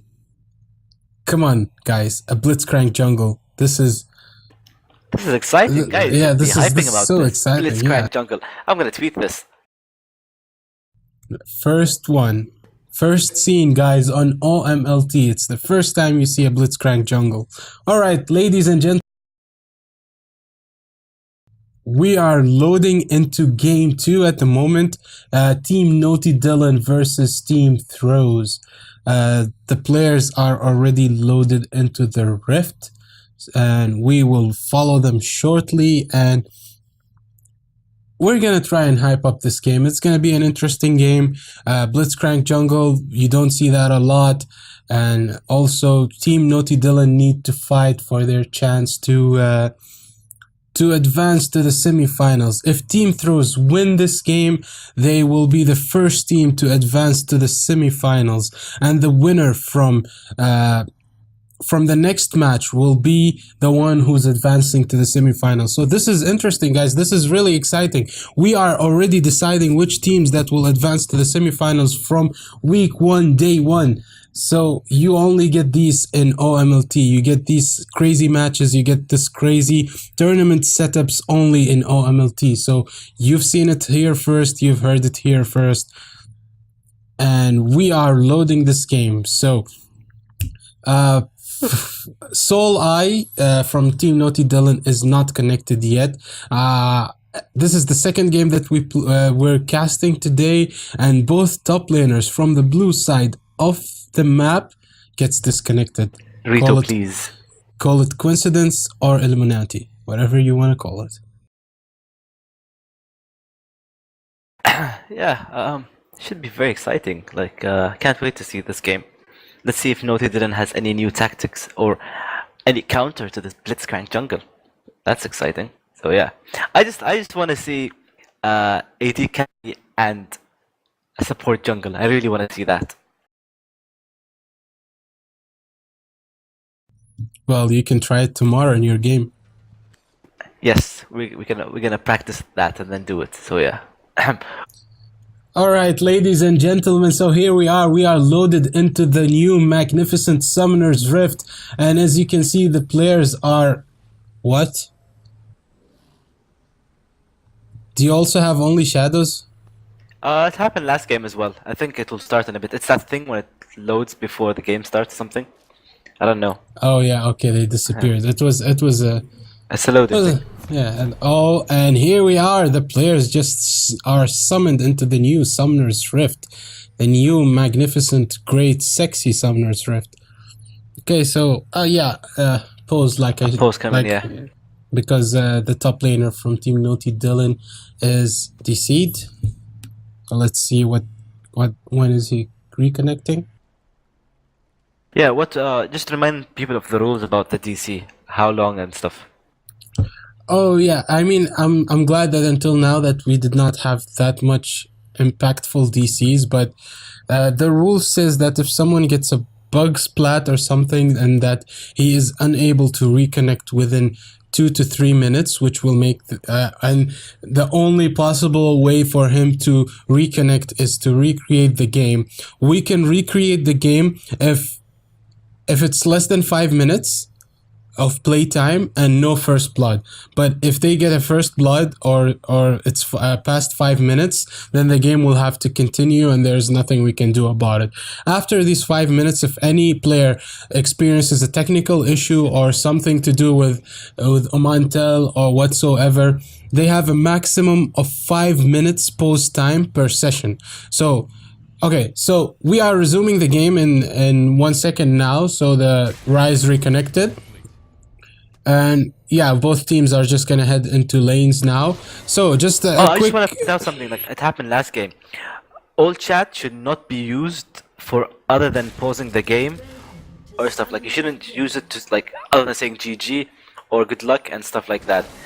Like all chat is disabled. If like anything offensive or slightly annoying is said during the all chat, that team will have 1 minus champion ban in the next game. Yeah, we do take like extreme punishment measures if teams act unethically or unsportsmanlike ship. So unfair play is a big factor for us in OMLT. We want games to be fair. We want everyone to enjoy the games and not have any sensitive topics or anything or unsportsmanlike behaviors that will make other teams pissed or something. So unfair play is not tolerated for OMLT. So yeah, pause time. 5 minutes per session is allowed and 10 minutes per game. That's it. So this is the end of the pause rules. If you guys would like to know more about the rules, you can check out the Bakabuzu website for the OMLT hub there. We have a special page for the rules. Alright, so Blitzcrank is going to start his blue buff while Warwick is starting with the Grump. The Grump is a good start for junglers because the poison which gives the poison attacks from the smite reward will help the jungler in taking blue so easily. Okay, so it seems like it's only a Blitzcrank jungler without the AD carry. So I'm a bit disappointed, but yes, it's a Blitzcrank jungle, guys. Hype, hype, hype. How exciting is that? Let's see how that turns out. Okay, so I guess pretty standard starts, nothing major going on. I like the LeBlanc skin, you know, just to put it out there. It's a very nice skin. Yeah, but this is... Oh, you can see that Jace is engaging on LeBlanc. Let's see if he can... Wow! LeBlanc is... Oh, the ignite from Jason. Whoa! Was that the clone he was hitting? No, it wasn't the clone. If he continued hitting, or if his Q landed, he would have gotten that kill. But early aggression, and he forces LeBlanc to back. But no, LeBlanc did not back. She's still lurking around in mid lane, and she is going aggressive. And again, Black Eye tried to do the same trick. He warded the blue, but Warwick already took the blue. But wow. What? Black Eye just walks into mid lane and he finds a wild LeBlanc trying to recall, and he knocks her with his E and then just pulls her with the rocket grab and just grabs first blood. So easy as that. It's funny that LeBlanc did not recall when she had the chance to recall at the beginning, and she ended up just... Yeah, but she managed to burn the flash from Jace, so that was good. Yeah, well, Team Naughty Dylan seems to be picking up on the fact that Team Throws would want to counter jungle and pick up this red, so they rotated the support and the mid laner there. Some aggression from LeBlanc, and she just took a big chunk of HP. 50% of Jace's HP went from just one combo. Yeah, and you can see that the farming's pretty standard, I guess. Everything is good. And Caitlyn is left alone for some reason. Okay. Yeah, Braum went to help Warwick with the red buff, just to be safe from any steals. Wow, some aggression in the mid lane, and LeBlanc uses her combo and she gets this Jace really low with a quarter HP, but Jace just jumps back in and he does the similar amount of damage, but nice aggression from LeBlanc. Yeah, I think both combos seem pretty good. They both can scale. The only thing is they have a Rise that scales into late game, and a Warwick as well. So they have that advantage. But let's see if Team Throws can kind of counter that with the mid-early aggression, which is what they're doing right now. It seems that Team Throws always suffer in the early game, but once they start grouping up and picking those objectives, wow. Well, LeBlanc misses her Eternal Chain, whatever it's called. And the hook connects from LeBlanc and from Blitzcrank, sorry, but... Oh, Warwick is chasing... She completely juked them with her, what do you call it? Yeah, with the clone. They left the clone, but... just a tip for you guys, anyone who's facing LeBlanc. The clone will always run away. If LeBlanc doesn't control her clone is bound to run away from danger. So 90% of the time, LeBlanc players try to juke by standing at their place without moving, but just so you know, the clone always runs away. And that's your insight for today.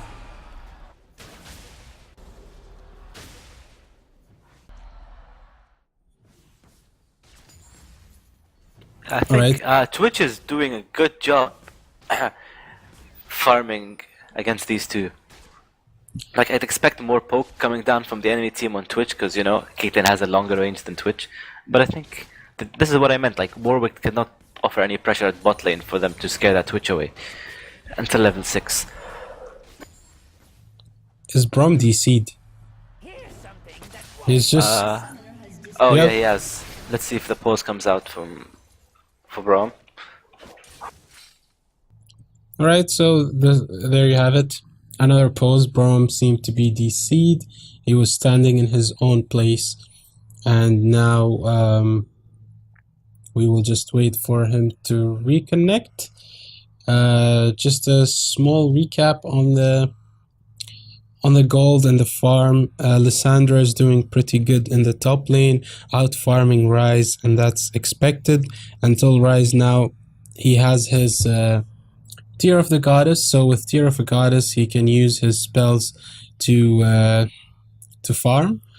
Also to charge Tear of the Goddess, it's only on 25 stacks, on the 25 extra mana now.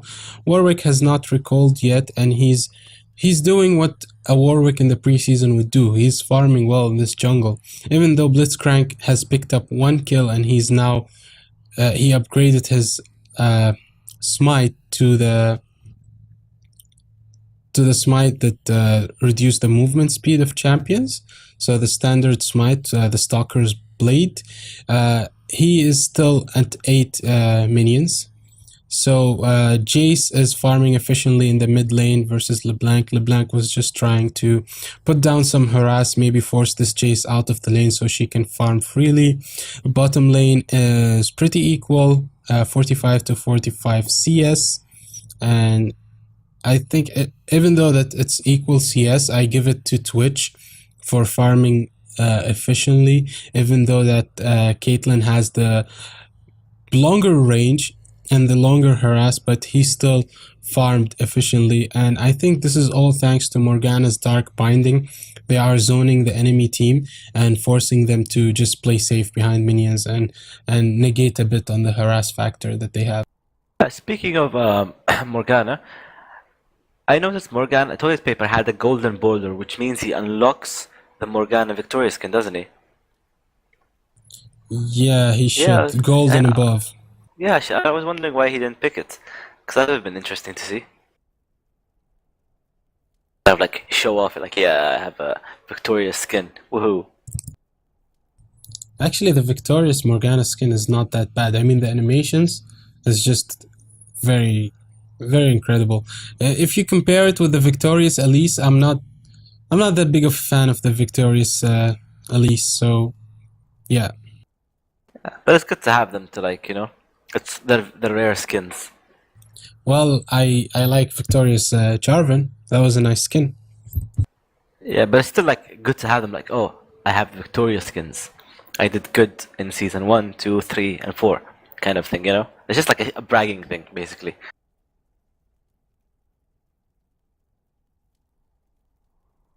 So we're still waiting for Naughty Dylan's flesh heap to reconnect. Got disconnected, so let's get that sorted out. Hopefully in the future we are planning on making these in proper venues with like good connections and stuff, so everybody has the same exact advantage. But for now, as this is a starter thing and it's more convenient this way, we're doing it online. But yeah, so let's see how that turns out.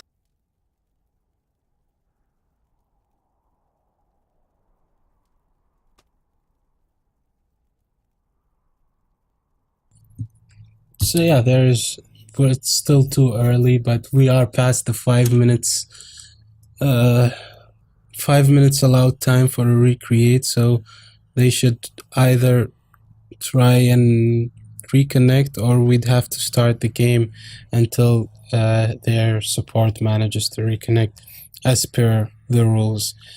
We have I didn't notice the time, but how long was it since he's been disconnected? well, I'm not sure. I didn't really, but I think it's 2 minutes now for the, but We can actually check. I can check for a second. Give me a second.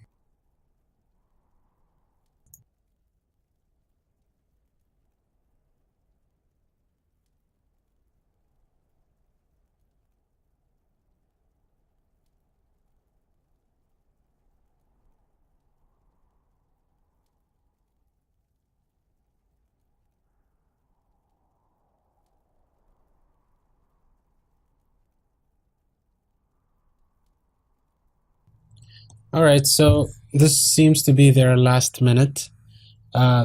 Solo, would you please let them know that after, when it reaches 23, they have to recommence the game.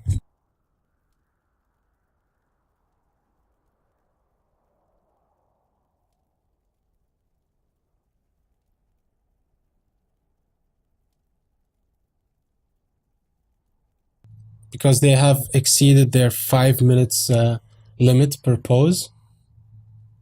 So yeah, I think that team throws will be forced to resume the game as per the rules. We are sorry, guys. We made these rules so no team is at a disadvantage. So yeah.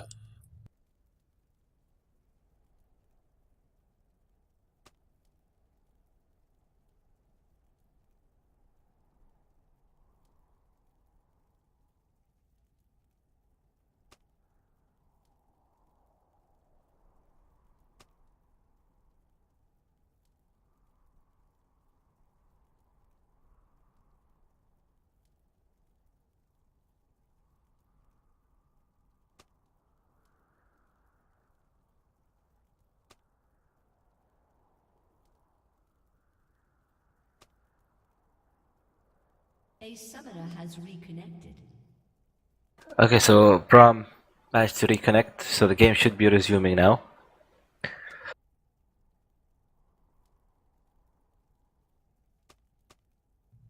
Okay, guys, so we have just resumed the game and we have all people reconnected. So yeah, we're sorry for these poses. They kind of kill the momentum of us as well, the shoutcasters, but now we're back in the game. Hopefully we'll But it's see. fine. And that's some aggression in the mid lane, and the chain connects from LeBlanc, and she gets Jace to have HP, but as well Jace rebottles with his...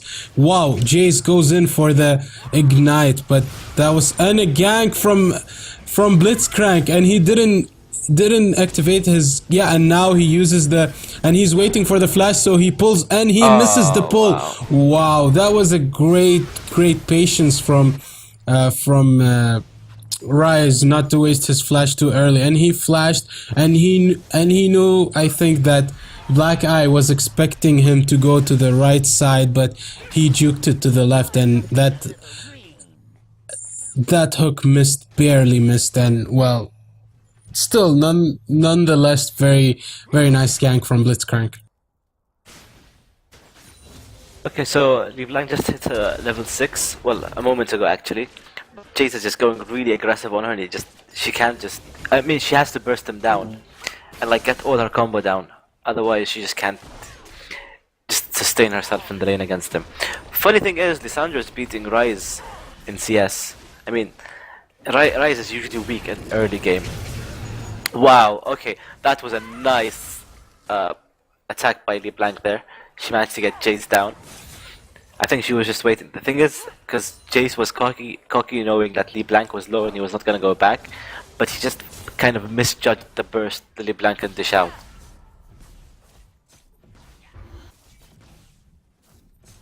Okay, so it seems that Lissandra is gonna take the top tower, but she decides to dive instead.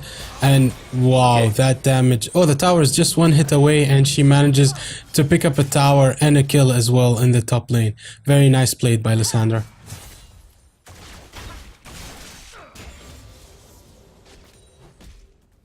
Right, so Caitlyn went back and she got her pickaxe. I think she should have just like farmed longer and should have went for the BF sword, but I guess movement speed and a pickaxe isn't a bad thing. Warwick is level 6, while Blitzcrank is still level 4. So you can see who's the better jungler right now. I mean, like, champion-wise. Obviously, Blitzcrank is not really working. Oh, and he nearly got killed by... What's the new Wraith scam called?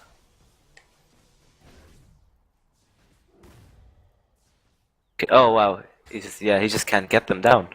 He needs to recall. Yeah, Blitzcrank ganked and he got first blood, and he's still, what do you call it, level 4. So we should be expecting some ganks from Warwick now, as he's level 6. So we'll see how that turns out in the next few minutes. And oh, nobody's warding Dragon yet, even though that's a big objective. And the enemy team should need to see Blitzcrank in the jungle somehow, like maybe put a deep ward in, just to see how he is. I mean, they can easily just like start Dragon, knowing he's still level 4.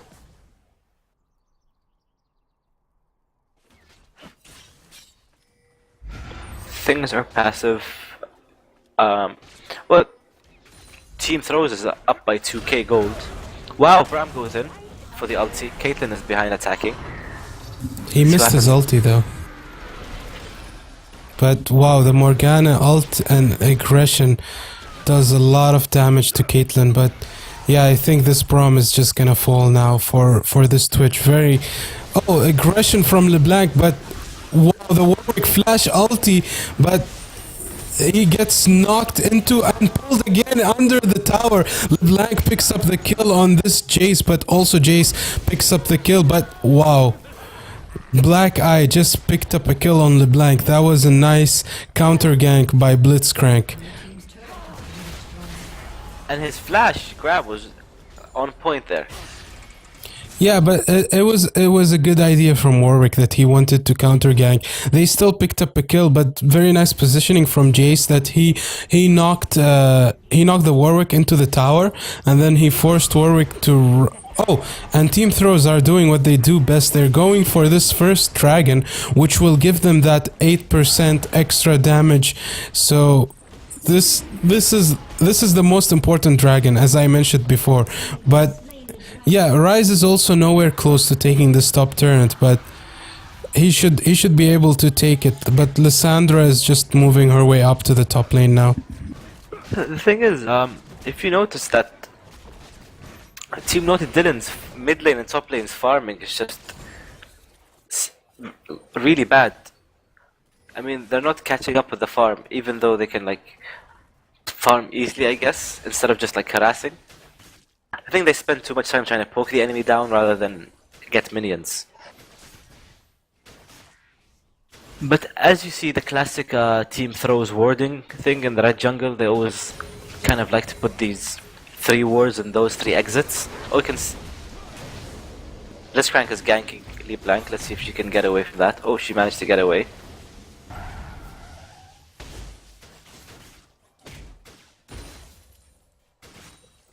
Wow. Yeah, so Blitzcrank jungle is kind of working now.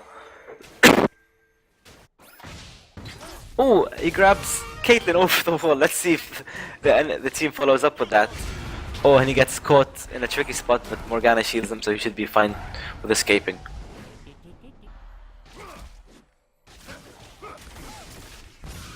Okay, Blitzcrank is going in and chasing again. Let's see if he grabs Caitlyn again or somebody else. He's not gonna go for Braum. Oh, and he grabs Caitlyn from between them all. Wow, and Morgana ultis, but Morgana's going down.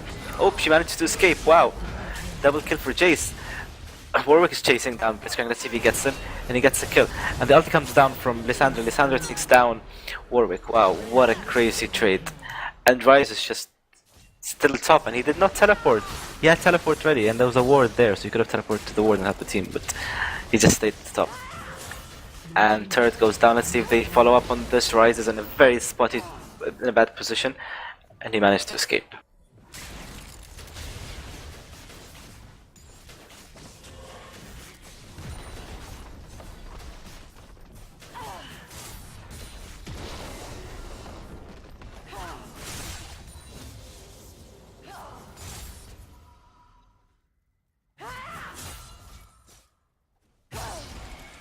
So Lissandra managed to complete her Rod of Ages, while Ryze still has a Catalyst and a Tear. And see the items across the board. Yeah. So only Lysandra managed to complete one item so far. And yeah, I think it's pretty. Oop! And LeBlanc gets caught by Blitzcrank. Wow! And she dodges that. Wow, nice jukes by LeBlanc. This LeBlanc is doing really well. Like some really nice jukes and kind of tricking the enemy in lots of places. But as you can see, that Blitzcrank jungle is really effective because of his picking potential, and that's what jungler's job is basically, like to kind of gank and have good pick potential. Oh, Prize is waiting up there. Let's see if he can. Oh no, he decides against it.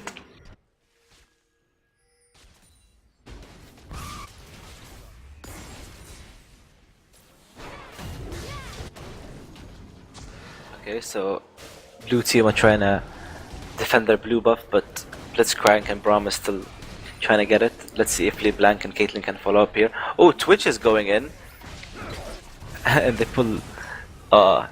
did Warwick get it? Yes, Warwick managed... Warwick smited it. Oh, Twitch gets caught, and he completely gets locked out. Jace comes in on Caitlyn. Let's see if... Oh, the teleport from Ryze is coming in. Let's see if... Oh! Nice ulti by Braum kind of stops that, but a bit too late, but it's okay. Warwick takes down Black Eye. Let's see if they can get down Morgana. Okay, Morgana's gonna get stunned now if they just need to auto-attack her a few times. Oh, the shield should stop the stun. Oh, Lysandra comes in. Oh, wow. Nice plays by Lysandra. Oh, Morgana goes down. Wow. Plays. That was a very, very messy fight by Team Throws. They completely got caught out of position. They should have just left that red buff. They committed to it for like so much. But that was some... And Team Naughty didn't capitalize on that and caught them. But regardless, Team Throws is still 6k, well, nearly 5k more gold than Team Dylan. So let's see how this game turns out. If you're wondering, Matty disappeared, kind of. I don't know where he is. So I'm here alone. For me.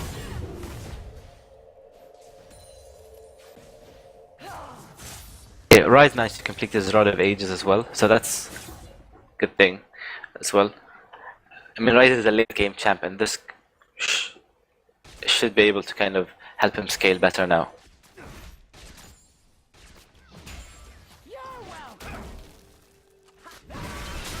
Okay, Dragon is coming up in 40 seconds, and both teams should have just... Oh wow, Delty comes down from Lysandra. Let's see if it's enough to take... Oh, it was more than enough to take her down. And Caitlyn gets caught. That was a nice snare by Morgana. So, Lysandra's 5-0-0. That's gonna hurt them. Oh, Jace gets kind of caught out of position, but LeBlanc's damage is just not enough to take him down. And again, LeBlanc jukes him, but Twitch manages to catch her.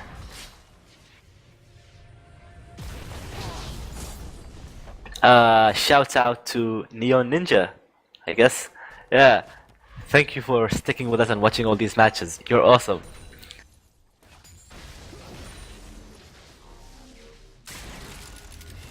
Okay, Dragon is up, and again, Team Throws. I'm not gonna let that one go.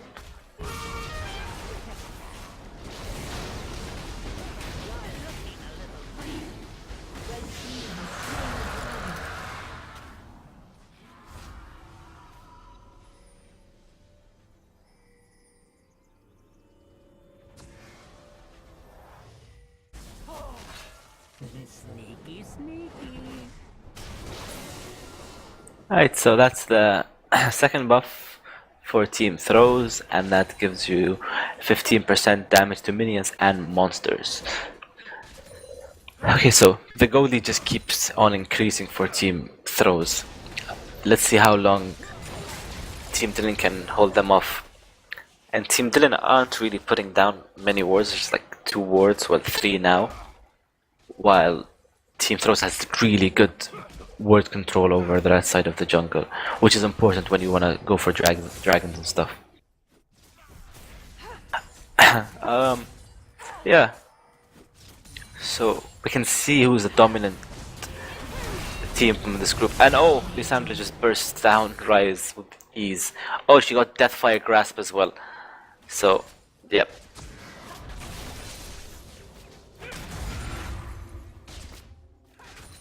Okay, shout out to Ali Shahid. I'm sorry if I said your name wrong. But yeah, he's been watching since the start as well. You guys are awesome, you're our favorite fans. Okay, Warwick logs down Twitch to see if Twitch goes down. Oh wow, and Twitch survives. Morgana's ulti comes in, let's see if... And they couldn't get them down, they're both so low.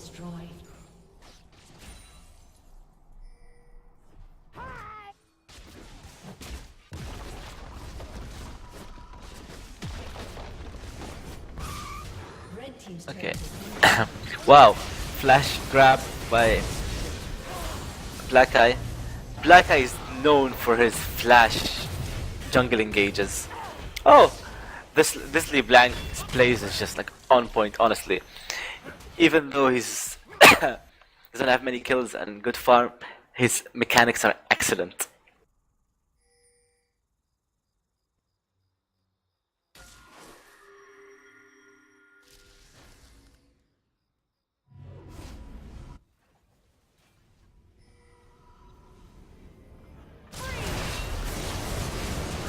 And Braum gets caught out, and that burst from Lissandra and Jace is just like, yep. And the Goldie just keeps on going and going, and I think that's it. You can obviously guess who's gonna win this game, and the fans voted for it, and they knew who were they voting for, or were they voting right? I don't even remember the votes, but yeah. So. I'm just waiting for Matty to come back and then maybe he can give us some insight on that.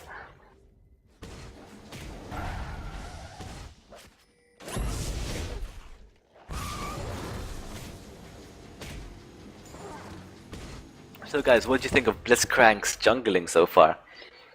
I mean, it's not as fast as you expect it to be. I'm guessing in a better... well, a different team comp, he might lose, or against a different team who kind of understand how to counter Blitzcrank jungle. So yeah. Yeah, well, I suppose that teams are not used to having a Blitzcrank jungle. And Black he's Eye is back. Yes, I am back, ladies and gentlemen. And yeah, I mean, Black Eye proved that Blitzcrank is a viable jungler. But even though he's behind in CS, but he's bringing to his team more than what Warwick is putting on the table right now. And team throws are pushing this bot lane, and it just gets destroyed so easily.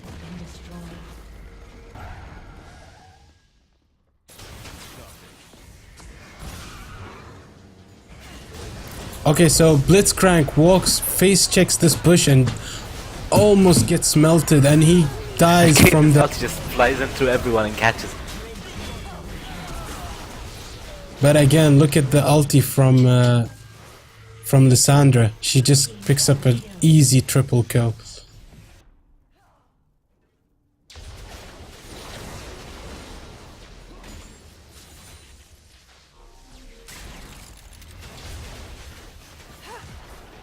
So yeah, I think this is with 11k gold difference for team throws. I don't think Naughty Dylan has any chance of coming back into this game. And again, I feel like somebody on one team should have at least one tanky champion to be the front line in team fights and stuff. Like, I mean, it's not like important to do that, but it's like recommended kind of, because you need one person to kind of engage and kind of, you know, take some damage while the team fights are happening, to give a chance for the rest of the team to kind of, what do you call it, clean up, I guess. But if your front line is going to be squishy, then your back line isn't going to be defended, is it?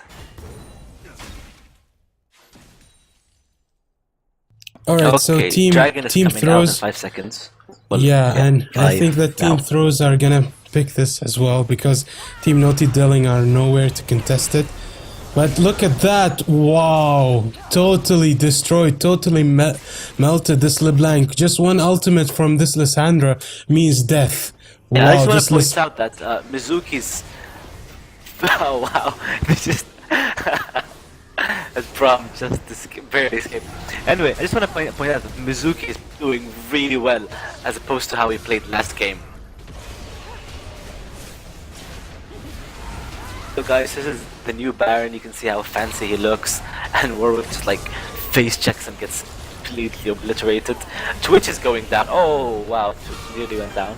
They managed to get Baron down. Okay, so now with the code lead up to 13k, it's just GG, I guess, from here.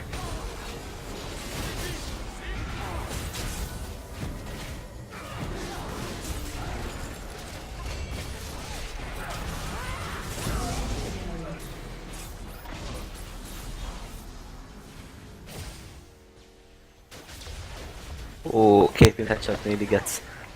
Wow, Rise is top. I don't know why Rise is.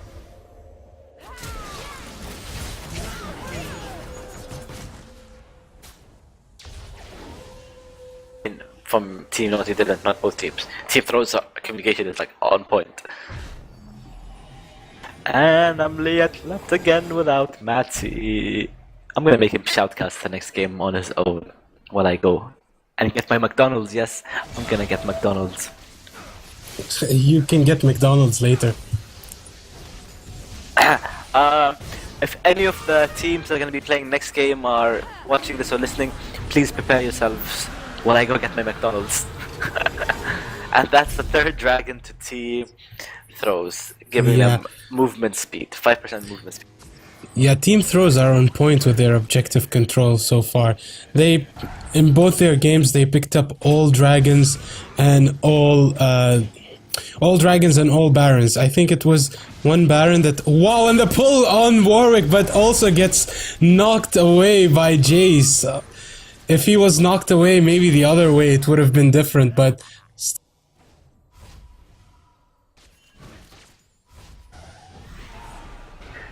Okay. Oh, those Blitzcrank grabs are just like, what? Nerf. And LeBlanc does it again. Complete jukes. Yeah, and they caught the wrong one. But wow, a Twitch comes from the side, he flanks, and with the rat-ta-ta-ta-ta-ta-ta, he kills that. He kills that LeBlanc. Very nice play. Team Throws are on point, and I think they can just start closing this game now slowly. Oh, an hourglass. I think he was expecting something, but or maybe it was a misclick, or possibly just a troll. Hourglass. Yeah. Neo Ninja, I was thinking of getting chicken nuggets, by the way, but I'm not sure if I should get a burger and chicken nuggets or just chicken nuggets. See, I'm like really hungry, I'm starving. That Deathfire Grasp combo with Lissandra is just insane. But it's not an easy one to pull off, just so everyone knows. It's like, it requires some skill. And you can see, look at the minions, they're like so big.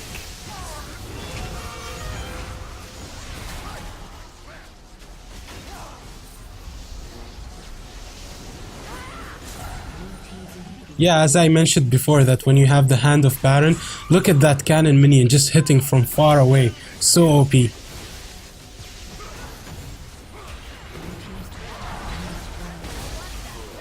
Alright, so they pick up another kill. It seems that these kills are coming easy for Team Throws. The Morgana ulties and she picks up another kill by Jace, and well, this seems to be game, everyone. Like they're just for the second game today, they're just walking in the enemy base like it's their own.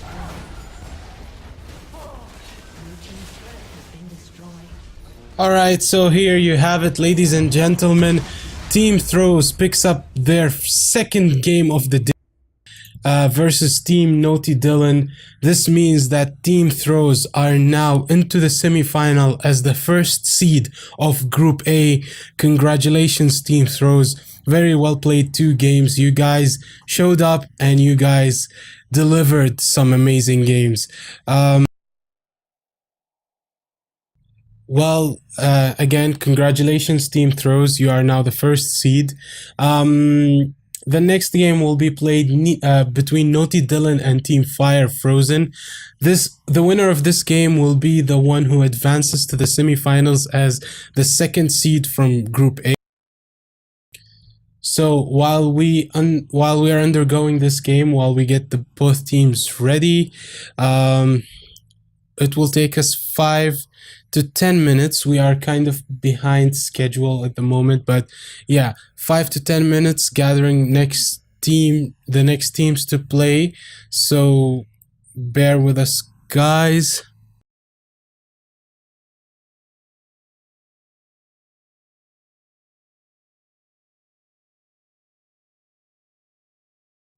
Okay, so just a short break and we'll be back.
Hello guys, and we are back.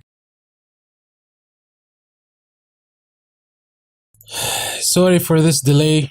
Some noob decided that it's much important for him to get McDonald's than our OMLT, so please flame him as much as you can.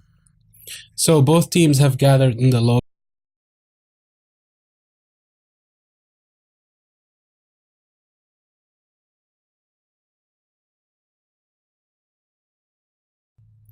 Okay, so we don't have a password on the game lobby, so as you guys can see that some noob teams are just joining.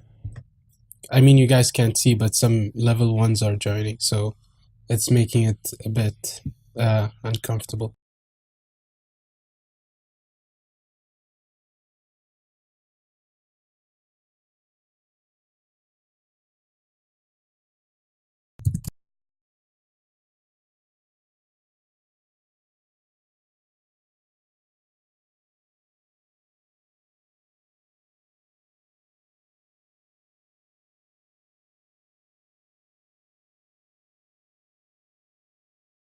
Okay, I'm just gonna recreate the lobby for everyone.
All right, ladies and gentlemen, so here we are in the champion select now, finally between Team Fire Frozen and Team Naughty Dylan. So the first ban comes from Team Fire Frozen, and they ban Braum. Naughty Dylan bans Lee Sin from the jungler, while Team Fire Frozen bans Warwick for their second ban.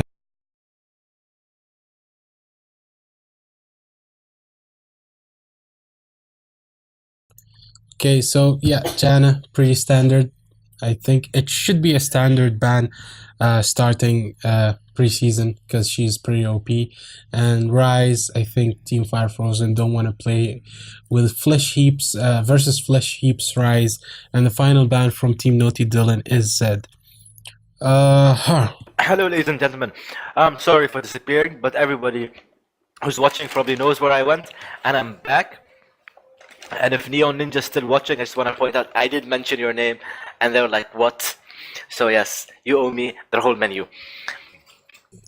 Oh, All right. speaking of which, they released a new burger. It's this Tabasco burger thingy, a chicken and a beef one. So yeah, the beef one is really good. I just tried it. I didn't get any chicken nuggets either.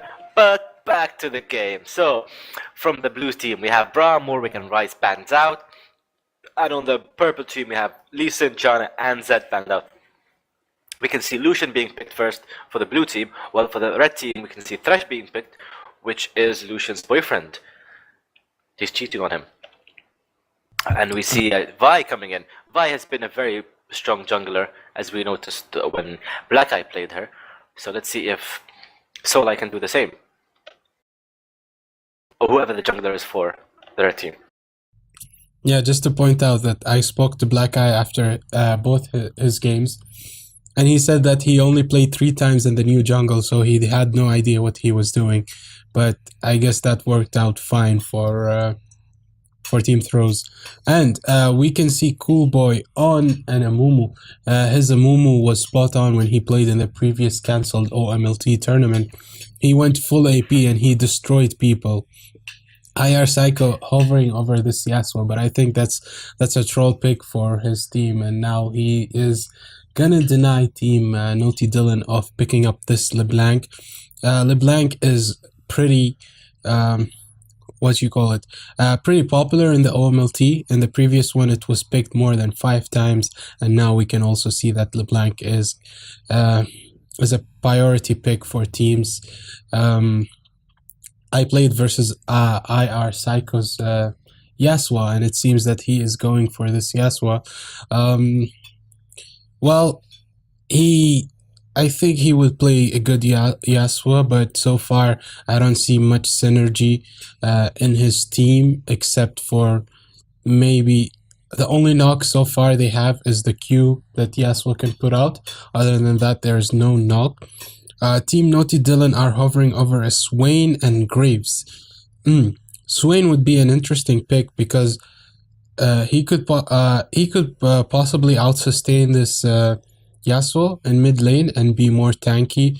So in extended team fights, probably lash out more damage and disturb. Yasuo won't be able to burst down Swain. Oh, but we can see a Twit there. Spoke too soon. Spoke too soon. Lissandra is another good pick versus Yasuo versus actually any team, but Swain Lissandra fast. It's gonna be Lissandra. That Swain pick would have been perfect for them, I think, for extended team fights, but they seem to actually they have more of a burst team. If you notice, they can pick one target and just use all the chain CC that they have: Thresh Hook, Assault Battery, Vault Breaker, Lissandra's ulti, collateral damage, Buckshot, so a lot of damage. But Kale as a support, wow, that's such a clutch pick from Team Fire Frozen. I don't think it's a support. It might be just a swap thing. Well, yeah, obviously. If it's a clutch pick, because look at Team Naughty Dylan. They have the potential to pick up a target and just melt him and destroy him and delete him from the map. So you're right. I think it's gonna be. But if you think of it, either a Kale top or a Alistar top, both of them will be fine. But yeah, it seems at least they got another knock-up champion along with Yasuo. Otherwise, Yasuo would have been quite difficult to play with in that game. He would be a sad Yasuo. But yeah, so Alistar would do great. They hovered over Vel'Koz. If they pick this Vel'Koz, it means that Lissandra will be in the top lane, but Mundo in top lane, or okay, so I'm not sure how Nidalee will fit in their team comp.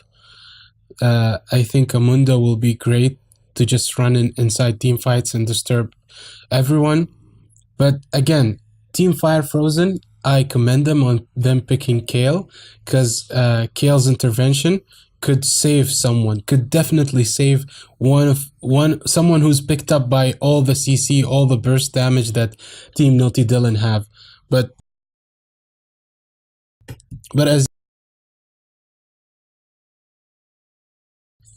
as you guys can see, that they went for the, what's it called? Yeah, they went for the Nidalee top. It's going to be Nidalee versus a Kale. Both are. It's going to be a sustain lane, hopefully a farm lane. Both can lash out, harass, but the kill potential of the top lane will depend on both junglers or mid laners if they go gank. And the mid lane, Lissandra has a superior poke to Yasuo, but again, Yasuo is just a scary champion. In the bot lane, Graves and Thresh. I haven't seen this synergy together before, but I think that a hook from Thresh and then a lantern in your face buckshot could be a very powerful combo. We'll see how it goes with The thing is, though, if you would pick which team would win, I would pick Team Fire Frozen, because the comp is better than Team Naughty Dylan. Naughty Dylan is like a bit messy, so I'm not sure how it's gonna work out for them. Well, I would agree that Cool Boy's Amumu is just amazing, and he would put so much in team fights for Team Fire Frozen and just allow them to win probably. But you should not disregard the big potential of Team Naughty Dylan. I mean, team fight wise, they would have advantage because they not really an advantage, but they can just probably kill a carry. But again, if they just jump on this carry, they have the scale, which will negate the damage that that Team Naughty Dylan will be putting. So Team Naughty Dylan have to play on the defensive, be aggressive in the early game, but then once Amumu hits that level 6, once the team fights start rolling, they don't have that much disengage in them except for the Thresh box, and the rest of them can just dash away. So everyone in Team Naughty Dylan can dash away. So you have the Pounce from Nidalee, you have the Volt Breaker from the Vi, you have the Lissandra's E, whatever it's called, you have the dash from But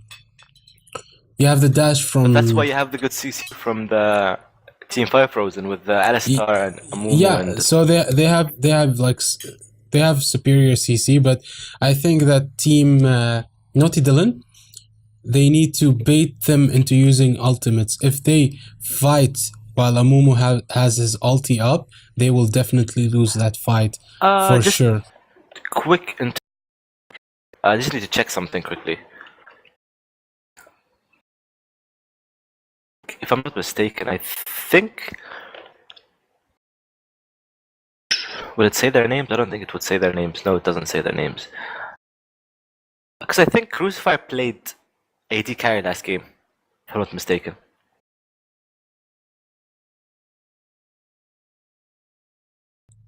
I suppose so. Yeah, I think Crucifier was on Caitlyn, and Skullbreaker was on... Oh well, I don't know. It's their team. So yeah. Okay, so the game is about to start in about 15 seconds. So yes. I wish we had the League of Legends proper thingy magic where the game just starts without the delay. Yeah, that'd be awesome. I know it would, but yeah, I think a delay is also good for because it kind of limits people cheating, I suppose. People can still cheat, they can still play unfairly, but Yeah, 3-minute delay, there's no way they can... I mean, the YouTube delay plus the 3-minute delay is just like, there's no way they can cheat. yeah, exactly.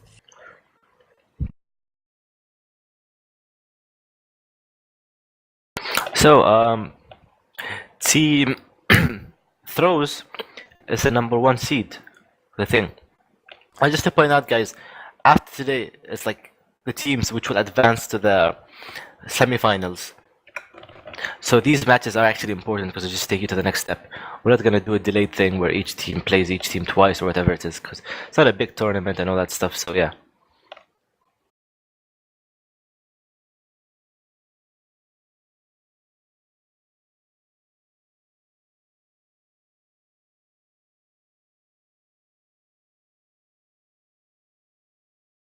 Alright, so teams are loading into the Rift now, guys. And this game is gonna be undergoing pretty soon. It seems that everyone is connected, so I'm really happy about that. No sudden disconnections. So, just a fast recap, guys. The winner of this game will be the second seed of the semifinals from Group A. So, a lot on the line here. So, both these teams need to think that they need to win this no matter what. So it's a lot of pressure right now. So you can see.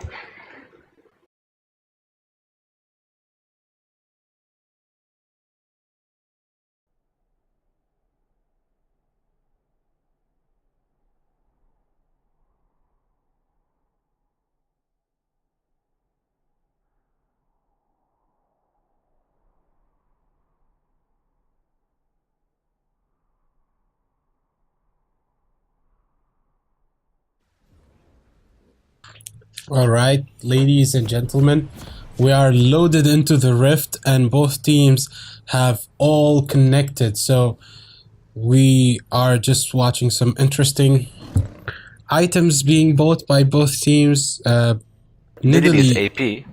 That's a yes, shocker. so it seems. I mean, most top Nidalees, they go for a tank slash fighter bruiser kind of build, which works perfectly with Nidalee's new kit. So you just, what I noticed that top Nidalees do is just they hit you with a spear, or if you get caught in a oh, and that's a pose. We jinxed it. We jinxed it. Damn it. Okay, so what's the purpose of this pose? Okay, they did not. There's no reason been given out yet. It's just 2 minutes.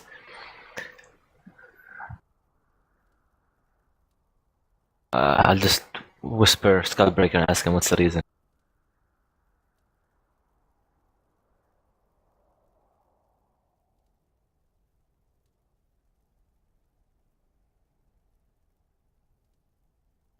I just reminded him of the rules.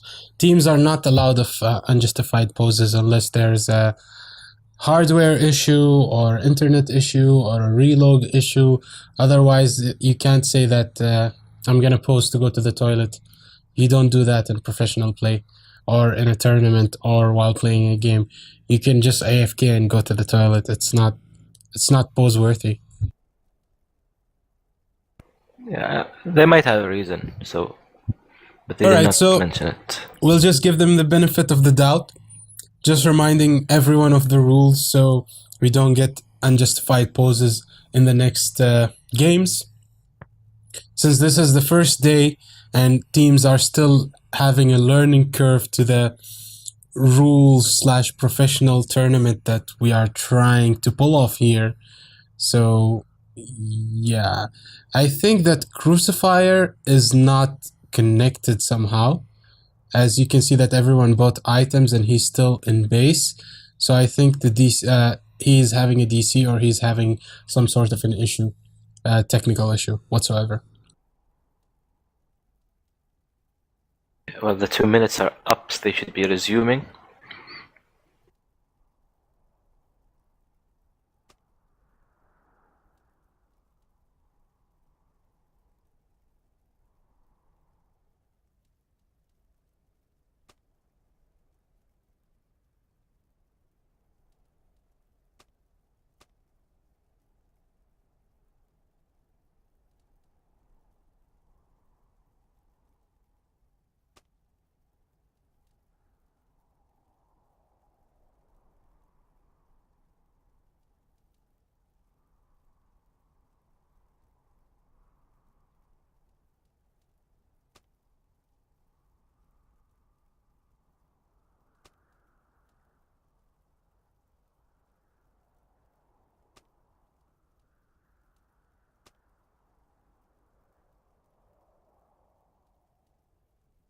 Three minutes have passed now, so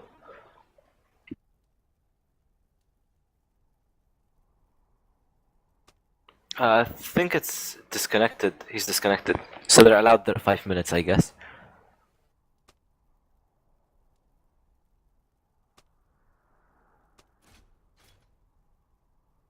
I'm just gonna whisper the Team Fire Frozen.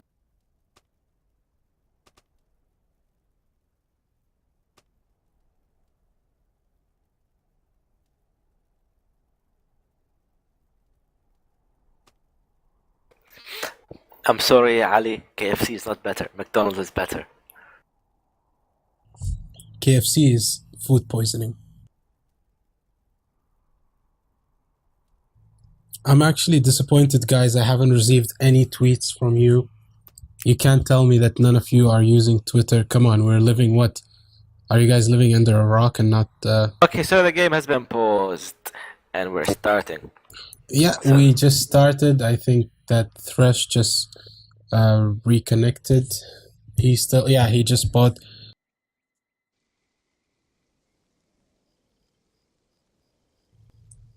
So, pretty standard start. Nobody's invading, nothing.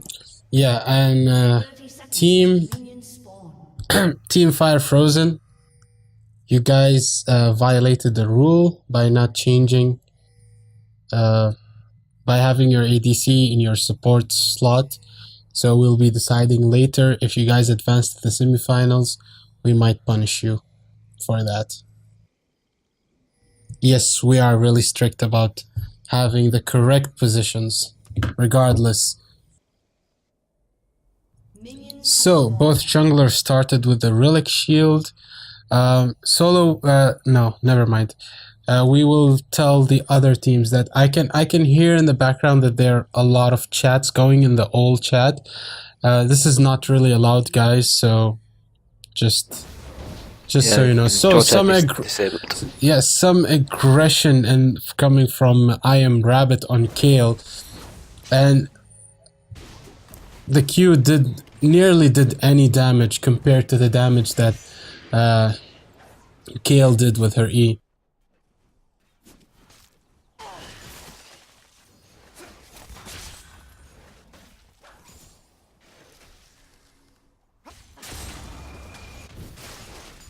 So yeah, so far it's a pretty standard start.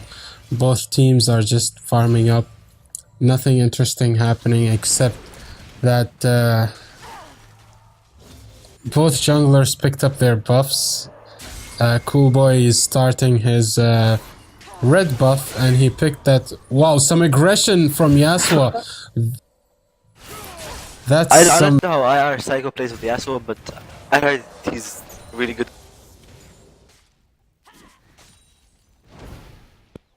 So let's see. We can see that. Okay, there's some fights going on top. I Am Rabbit and Flesh Heap. I think they switched things around this game.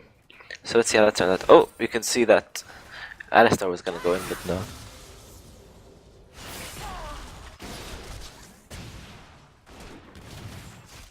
Alright, so some aggression in the bot lane. Crucifier Nice combo. gets pulverized and then headbutt, and this is first blood. Goes for down.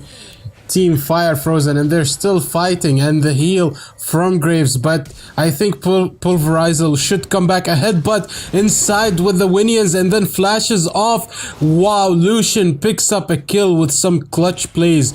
Relentless Pursuit and flash inside, which gives his Light Slinger passive, which triggers it and gives it more damage. That clutch flash and headbutt from Alistar gave them that kill. So overall, 2 kills picked up by Lucian. This is gonna snowball this bot lane. Alistar and Lucian will be dashing out a lot of damage to the bot lane. And just a simple route from Lissandra stops Yasuo at his place. Yeah, I think that was some pretty nice plays by Alistar, but I think team, what do you call it? What's their face? Noted didn't making a few mistakes. Yeah, they went too aggressive and there wasn't even a pull or a flake. Wow, the W the WQ combo headbutt pulverize from Alistar, but no follow-up from Lucian. He was just farming, but that's still it's a great harass. But now Alistar's mana pool is really down. He will have mana enough for one spell, so it's either a disengage or maybe he will use a pulverize to Or just like play engage. it passive, I guess. Yeah, they should play it passive. So See a Mumu coming in. Cool I don't know boy what is coming from he's just walking past. yeah.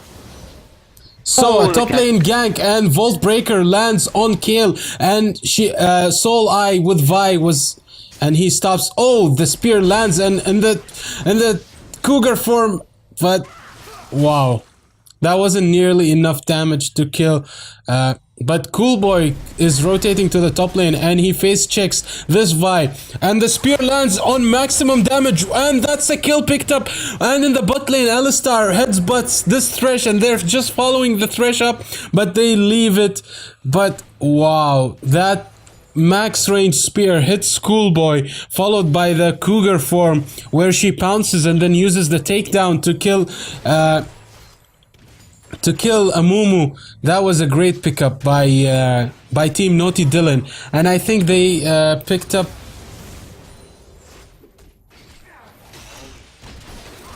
Wow, the pull! Look, Lucian is so low, and Lucian goes down, and Graves is chasing Alistar now with a couple of hits, waiting for the. Alistar lives, barely lives. Buckshot was almost coming off the cooldown, and from the kill that Nidalee picked up in the top lane, she got the blue buff out. Wow, that spear. Spears. So she's down on CS, she's still doing a lot of damage and pull. Wow, the ulti Yasuo comes down uses from his Yasuo. ulti, Yasuo but got he blocked gets- down. Wow. Okay. That was very close. If it wasn't for that route by Lissandra, I think Yasuo would have towered over and gotten that kill. Another basic attack would have Let's killed see, her. I think if he E's and then E's again, he can like reach her. But just But too risky. Vi is there, and she's. Wow, but Vi didn't use her Volt Breaker. But I think she just wanted to push this Yasuo off the tower. But yeah, Yasuo managed to push Lissandra off lane. So he's gonna just pick up. If you check the farm difference, he's sitting on 48 farm while Lissandra is on 17 farm. So for a ranged champ versus a Yasuo is doing pretty good. I mean, he is being fairly aggressive, but Lissandra can farm and wave clear easier than Yasuo can. Well, if she uses her spells, but again, she goes too close to Yasuo, and she should just use her spells to farm because she's way behind in farm. She also gets that free spell cast from the passive. Some aggression from Lucian in the bot lane, but yeah, the Winian's doing so much damage, but the the death sentence doesn't land on Alistar, and instead it finds a minion.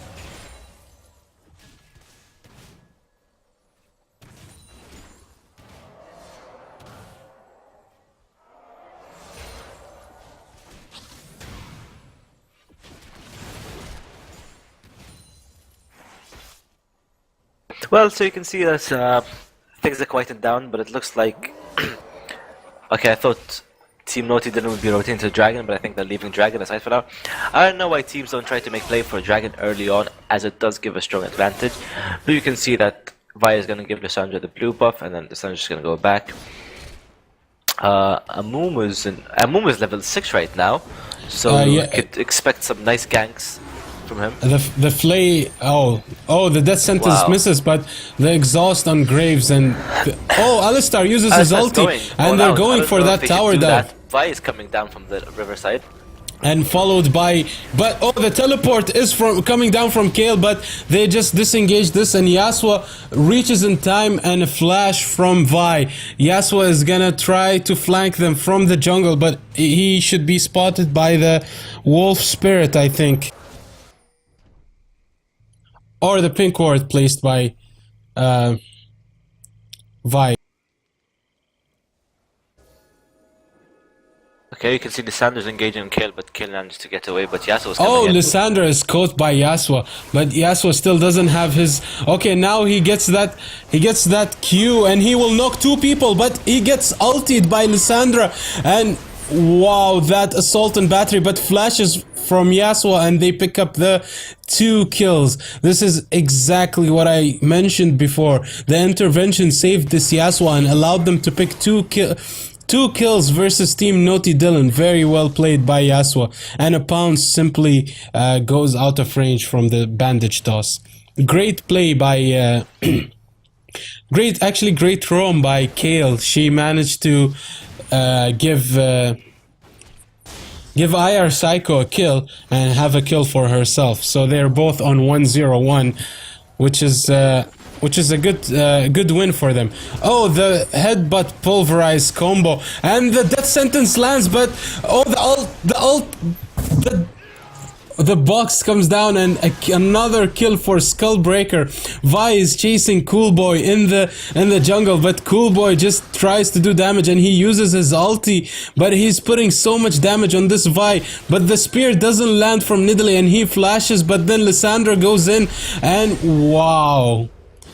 Coolboy was caught. He had no way to go, but they still picked up a kill. That was a good around against Vi at least, so it wasn't all that bad. Yeah, but still, he managed to get a kill, but all in all, they still...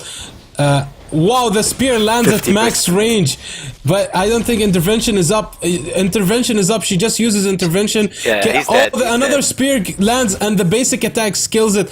Wow, this Nidalee, this AP Nidalee is doing so much damage with her max range spells. Spears, sorry.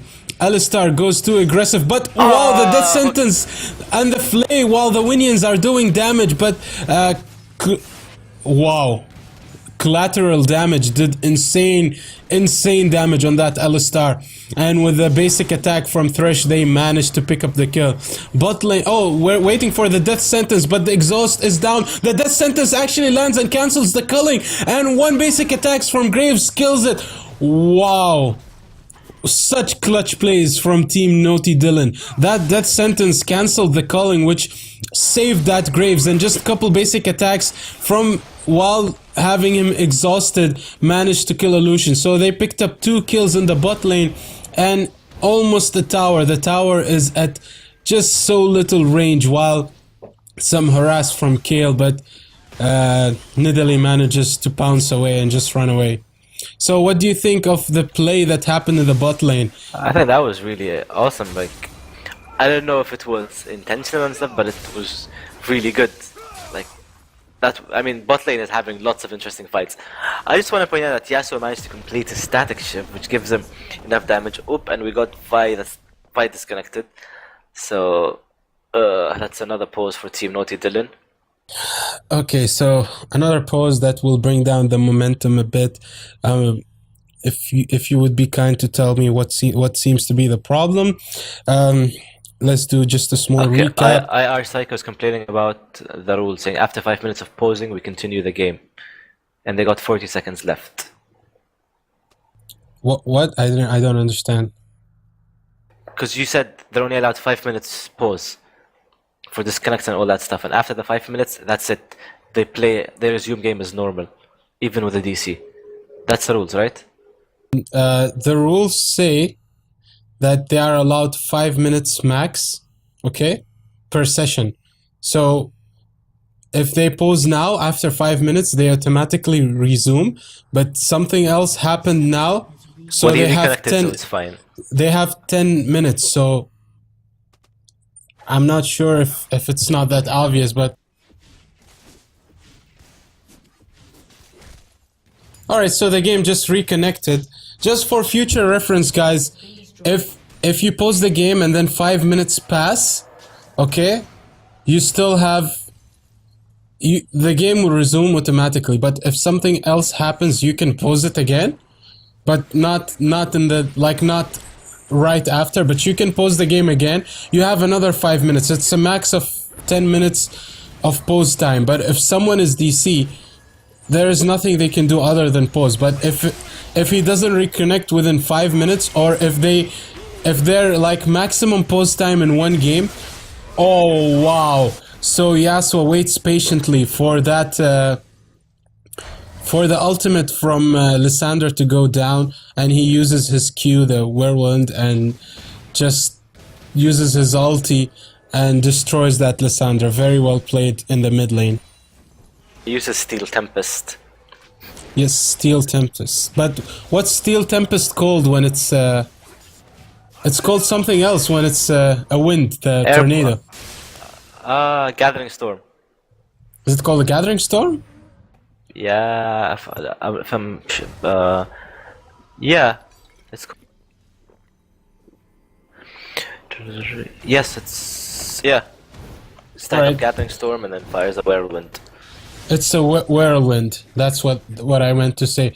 So they are trying to counter jungle and take the blue buff, but wow, Vi with Soul Eyes with that clutch. I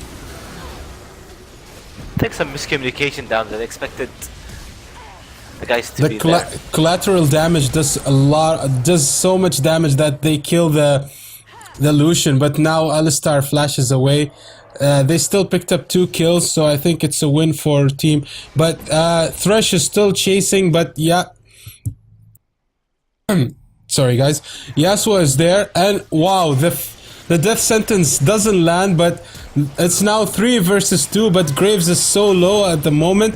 They're focusing Alistar for some reason, and Alistar just pops his ulti and negates all that damage, and IR Psycho picks 2 kills using his Whirlwind and then using his last breath. That was a very messy fight. I'm not sure why were they focusing Alistar, but I think they didn't realize that Alistar had his ulti, which negated a lot of the damage. Even though IR Psycho was exhausted, he still did tons of damage. So very well played for Team Fire Frozen. Okay, so Yasuo is going for a BF sword, so I'm guessing he's going for his Infinity Edge next, instead of what do you call it? Blade of the Rune King. Yeah, well, it's standard that most Yasuos go for Infinity Edge, then go for Blade of the Ruined King. Oh, okay, that makes sense then. Funny thing is, considering bot lane's aggression, okay, and how the blue side of Wow, the death sentence lands. Even though that relentless pursuit was used, death sentence lands, but Lucian is popping out a lot of damage to that Thresh, and they just disengage and they don't fancy this. Yeah, I just want to point out, considering bot lane's aggression and how the plays the blue side made, Graves. Okay, so has we have more it. kills. We have a DC from Kale. So I think another pose is incoming.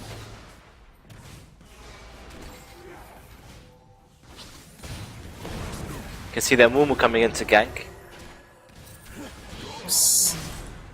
Skullbreaker just was... Wow, look at that damage from IR Psycho.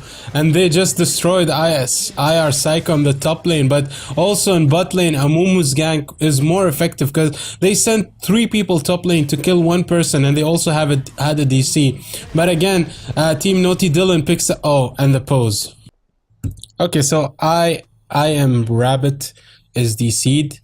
I don't know why the teams did not fancy a pose. As in, if someone DCs from your team, just pause the game immediately. There's no need to go through a fight or something without pausing the game. But yeah, so both teams have picked up towers and kills in the top lane and the bot lane, which brings the gold lead to around 3.5k difference in favor of Team Fire Frozen.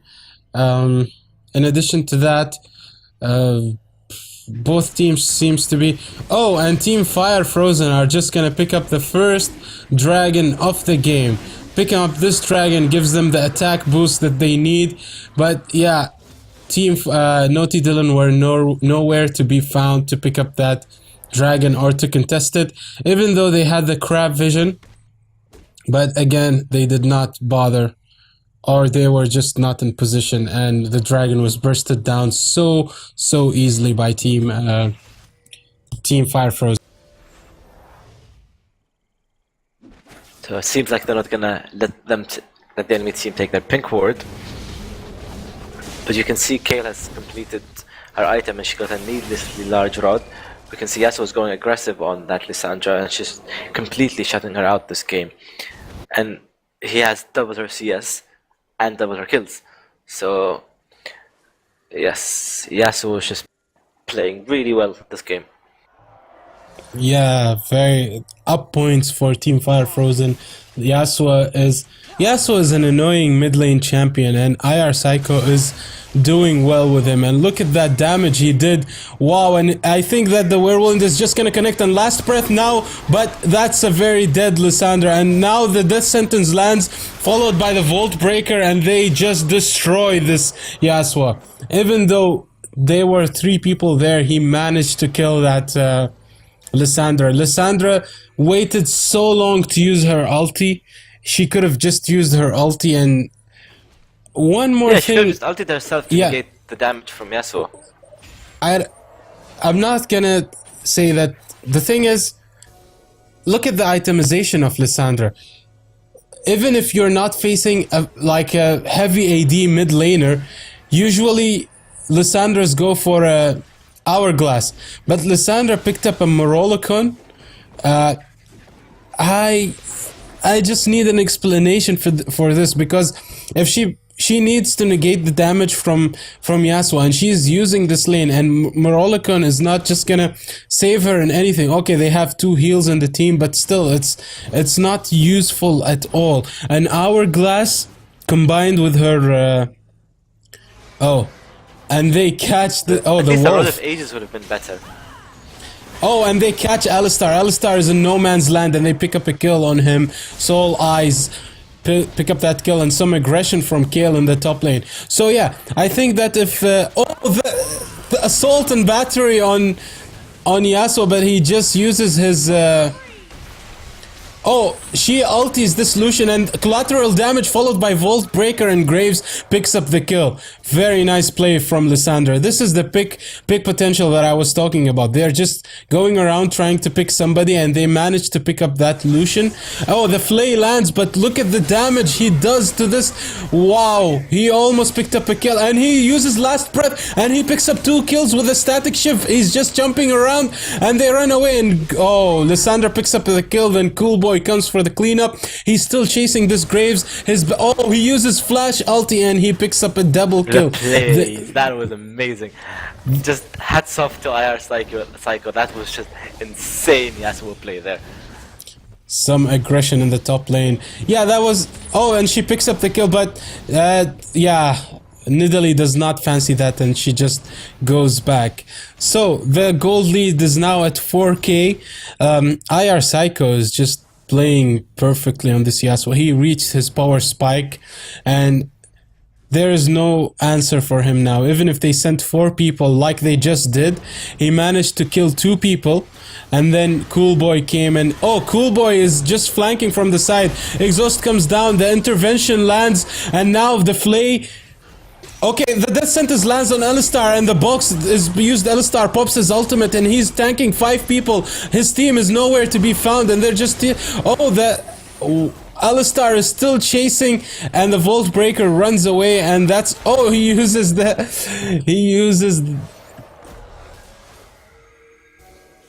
Okay, so... The Lantern just saves Vi there. That was a messy play. I mean...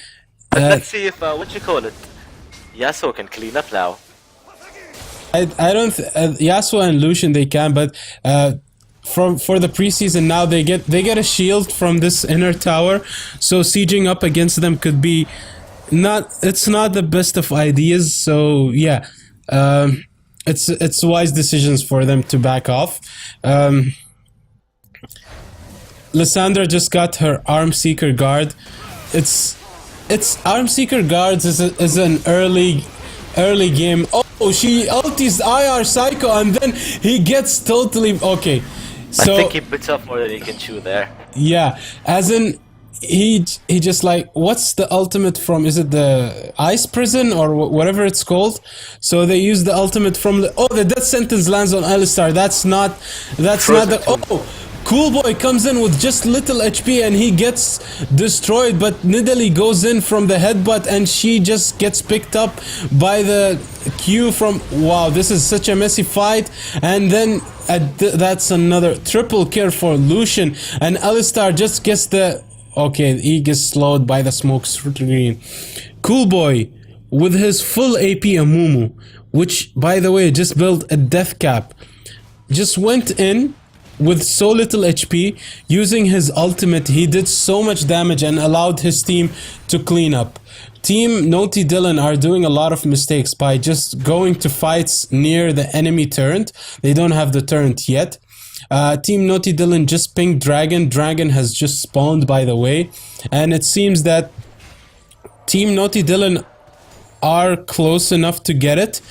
Alistar just warded it. Both junglers are heading towards dragons, so we are expected to see another messy fight, another cool fight coming up. Okay, so Thresh wards. Both teams spotted each other.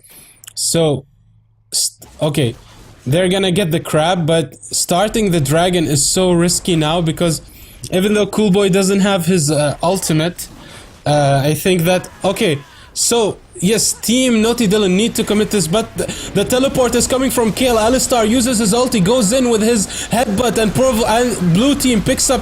Sorry, red team, Fire Frozen picks up the second dragon, and they're just such a messy fight, and Lucian just picks up a kill on Lissandra. The culling goes the full duration on Graves, another spear from the side, and the lantern, but oh, another kill for Lucian, and headbutt. Purvelize come in, and with a toss bandage, they just destroyed Team Naughty Dylan.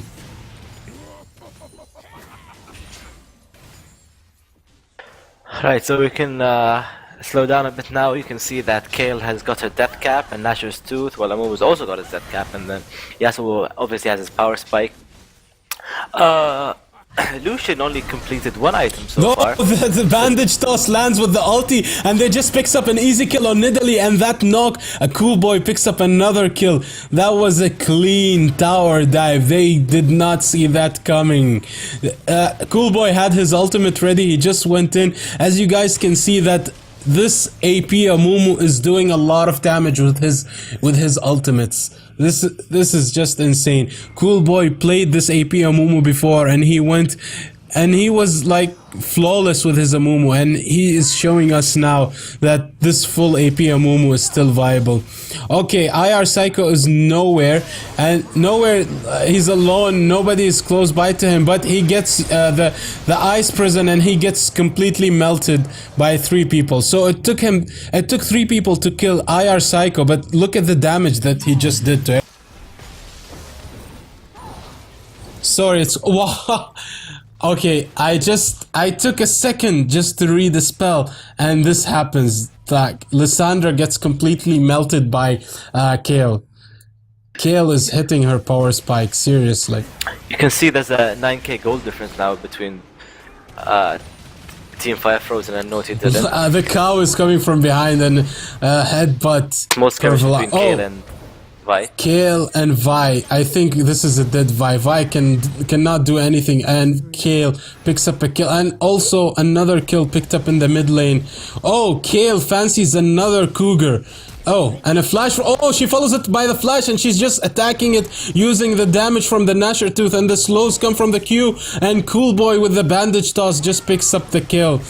Another headbutt purfalized, and Cool Boy just, they fancy the inhibitor tower. They can pick an... You can see that Alistar is giving in a lot of disrespect, which is, I think, is rather unfair. If he keeps this up, we're gonna have to ban one ban, like we're gonna remove one ban from them next game. All right, so that was a fight, and another kill comes down from Lucian. Lucian is just, he is 14-5-4 now, destroying everyone. Yeah, Team Fire Frozen are definitely getting 1- ban next game.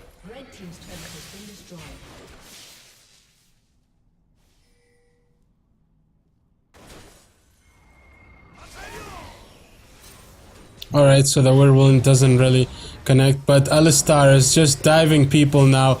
But look at the damage that this inhibitor turret is doing. In addition to the damage over time that it does, it reduces the armor and it also slows the target. So Alistar is now on a quarter HP.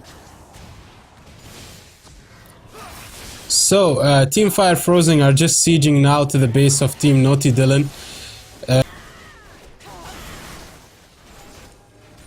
I think that it would be wise for Team Naughty Dylan to just ward the Baron area now, and because Baron does a lot of damage, like the new Baron is seriously strong. And now, whoa, Vi walks into a bush, but she gets knocked away by the whirlwind from...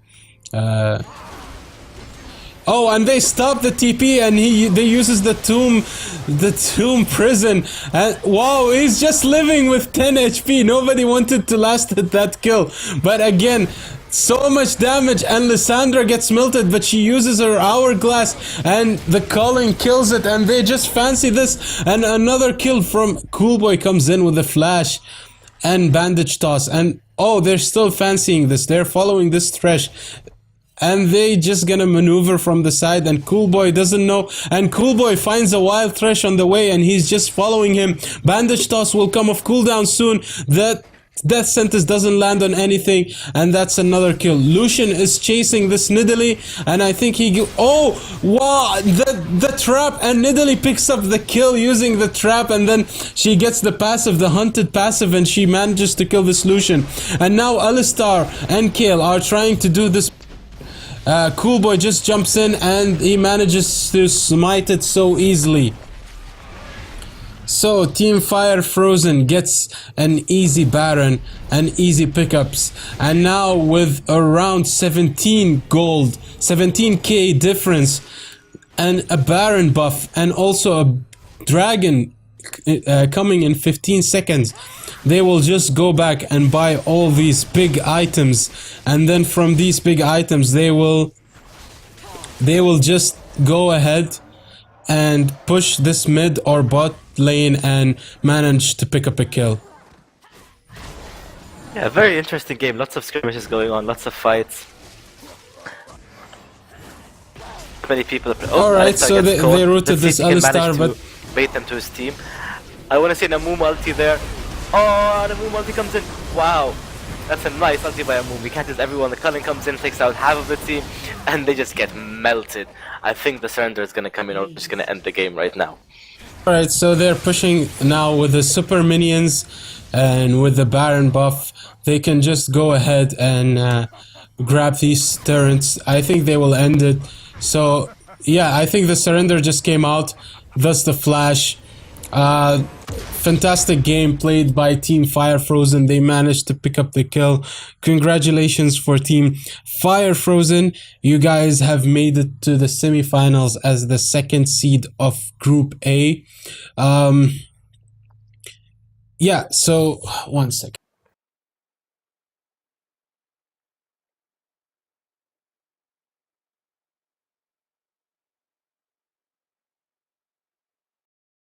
Alright, so what do you think of this game, Solo? I think it was a really exciting game. There's lots of skirmishes going on, lots of fights, lots of nice plays by Alistar and Yasuo actually. So I quite enjoyed this game a lot. And there's obviously lots to talk about in this game. But the good news is now we have our two teams who are qualified from Group A to the semifinals. Isn't that awesome? Yeah, well, I'm just updating the standings now. Okay, so as you guys soon, we'll just do a fast recap of everything that happened, and then so yeah, we played the first game, which was the third game today, Fire Frozen versus Team Throws. Team Throws picked up that win, which and then they played another. It was a great game. I think Team Throws versus Fire Frozen, but Team Throws focused more on objectives, and they managed to pick up that dragons with no answer from Team Fire Frozen. Team Fire Frozen did very well in the early game, but sadly they didn't manage to pick up any objectives, which made Team Throws kind of snowball with that Dragon Slayer buff. The second game today was Naughty Dylan versus Team Throws. Team Throws played another spotless game where they managed to pick up every objective and just dominate the enemy team. And our last game for today, which was supposed to be the first game between Team Fire Frozen and Naughty Dylan, it was a great game played by both teams just to survive and advance to the semifinals, where Team Fire Frozen and Naughty Dylan both tried their best, but Team Fire Frozen came ahead in these skirmishes and managed to pick up the win. So Team Throws have but never. Okay, so they have 3 wins, and they are at 9 points. Just heads up for everyone: every team gets a free win thanks to not having a 4th team. So they have 3 wins, which is 9 points, and then we have Team Fire Frozen, which have 6 points, and Team Naughty Dylan with 3 points. So Team Throws and Team Fire Frozen are the ones that are going to advance to the semifinals, where they are going to play the first and the second from Group B. So, anything to add, Solo? No, I think that's it. You covered it all pretty much. I think that was a really good game, and it was awesome and lots of fun matches. And I just want to thank everyone who was watching with us today, like from the start to the end. You guys, again, is what keeps us going and motivates us to like do more of these things. So hopefully we see you again here tomorrow for tomorrow's set of games, and we will be playing tomorrow as well. So I'm looking forward to that. So just we can show you guys what games will be played tomorrow. Just a sec.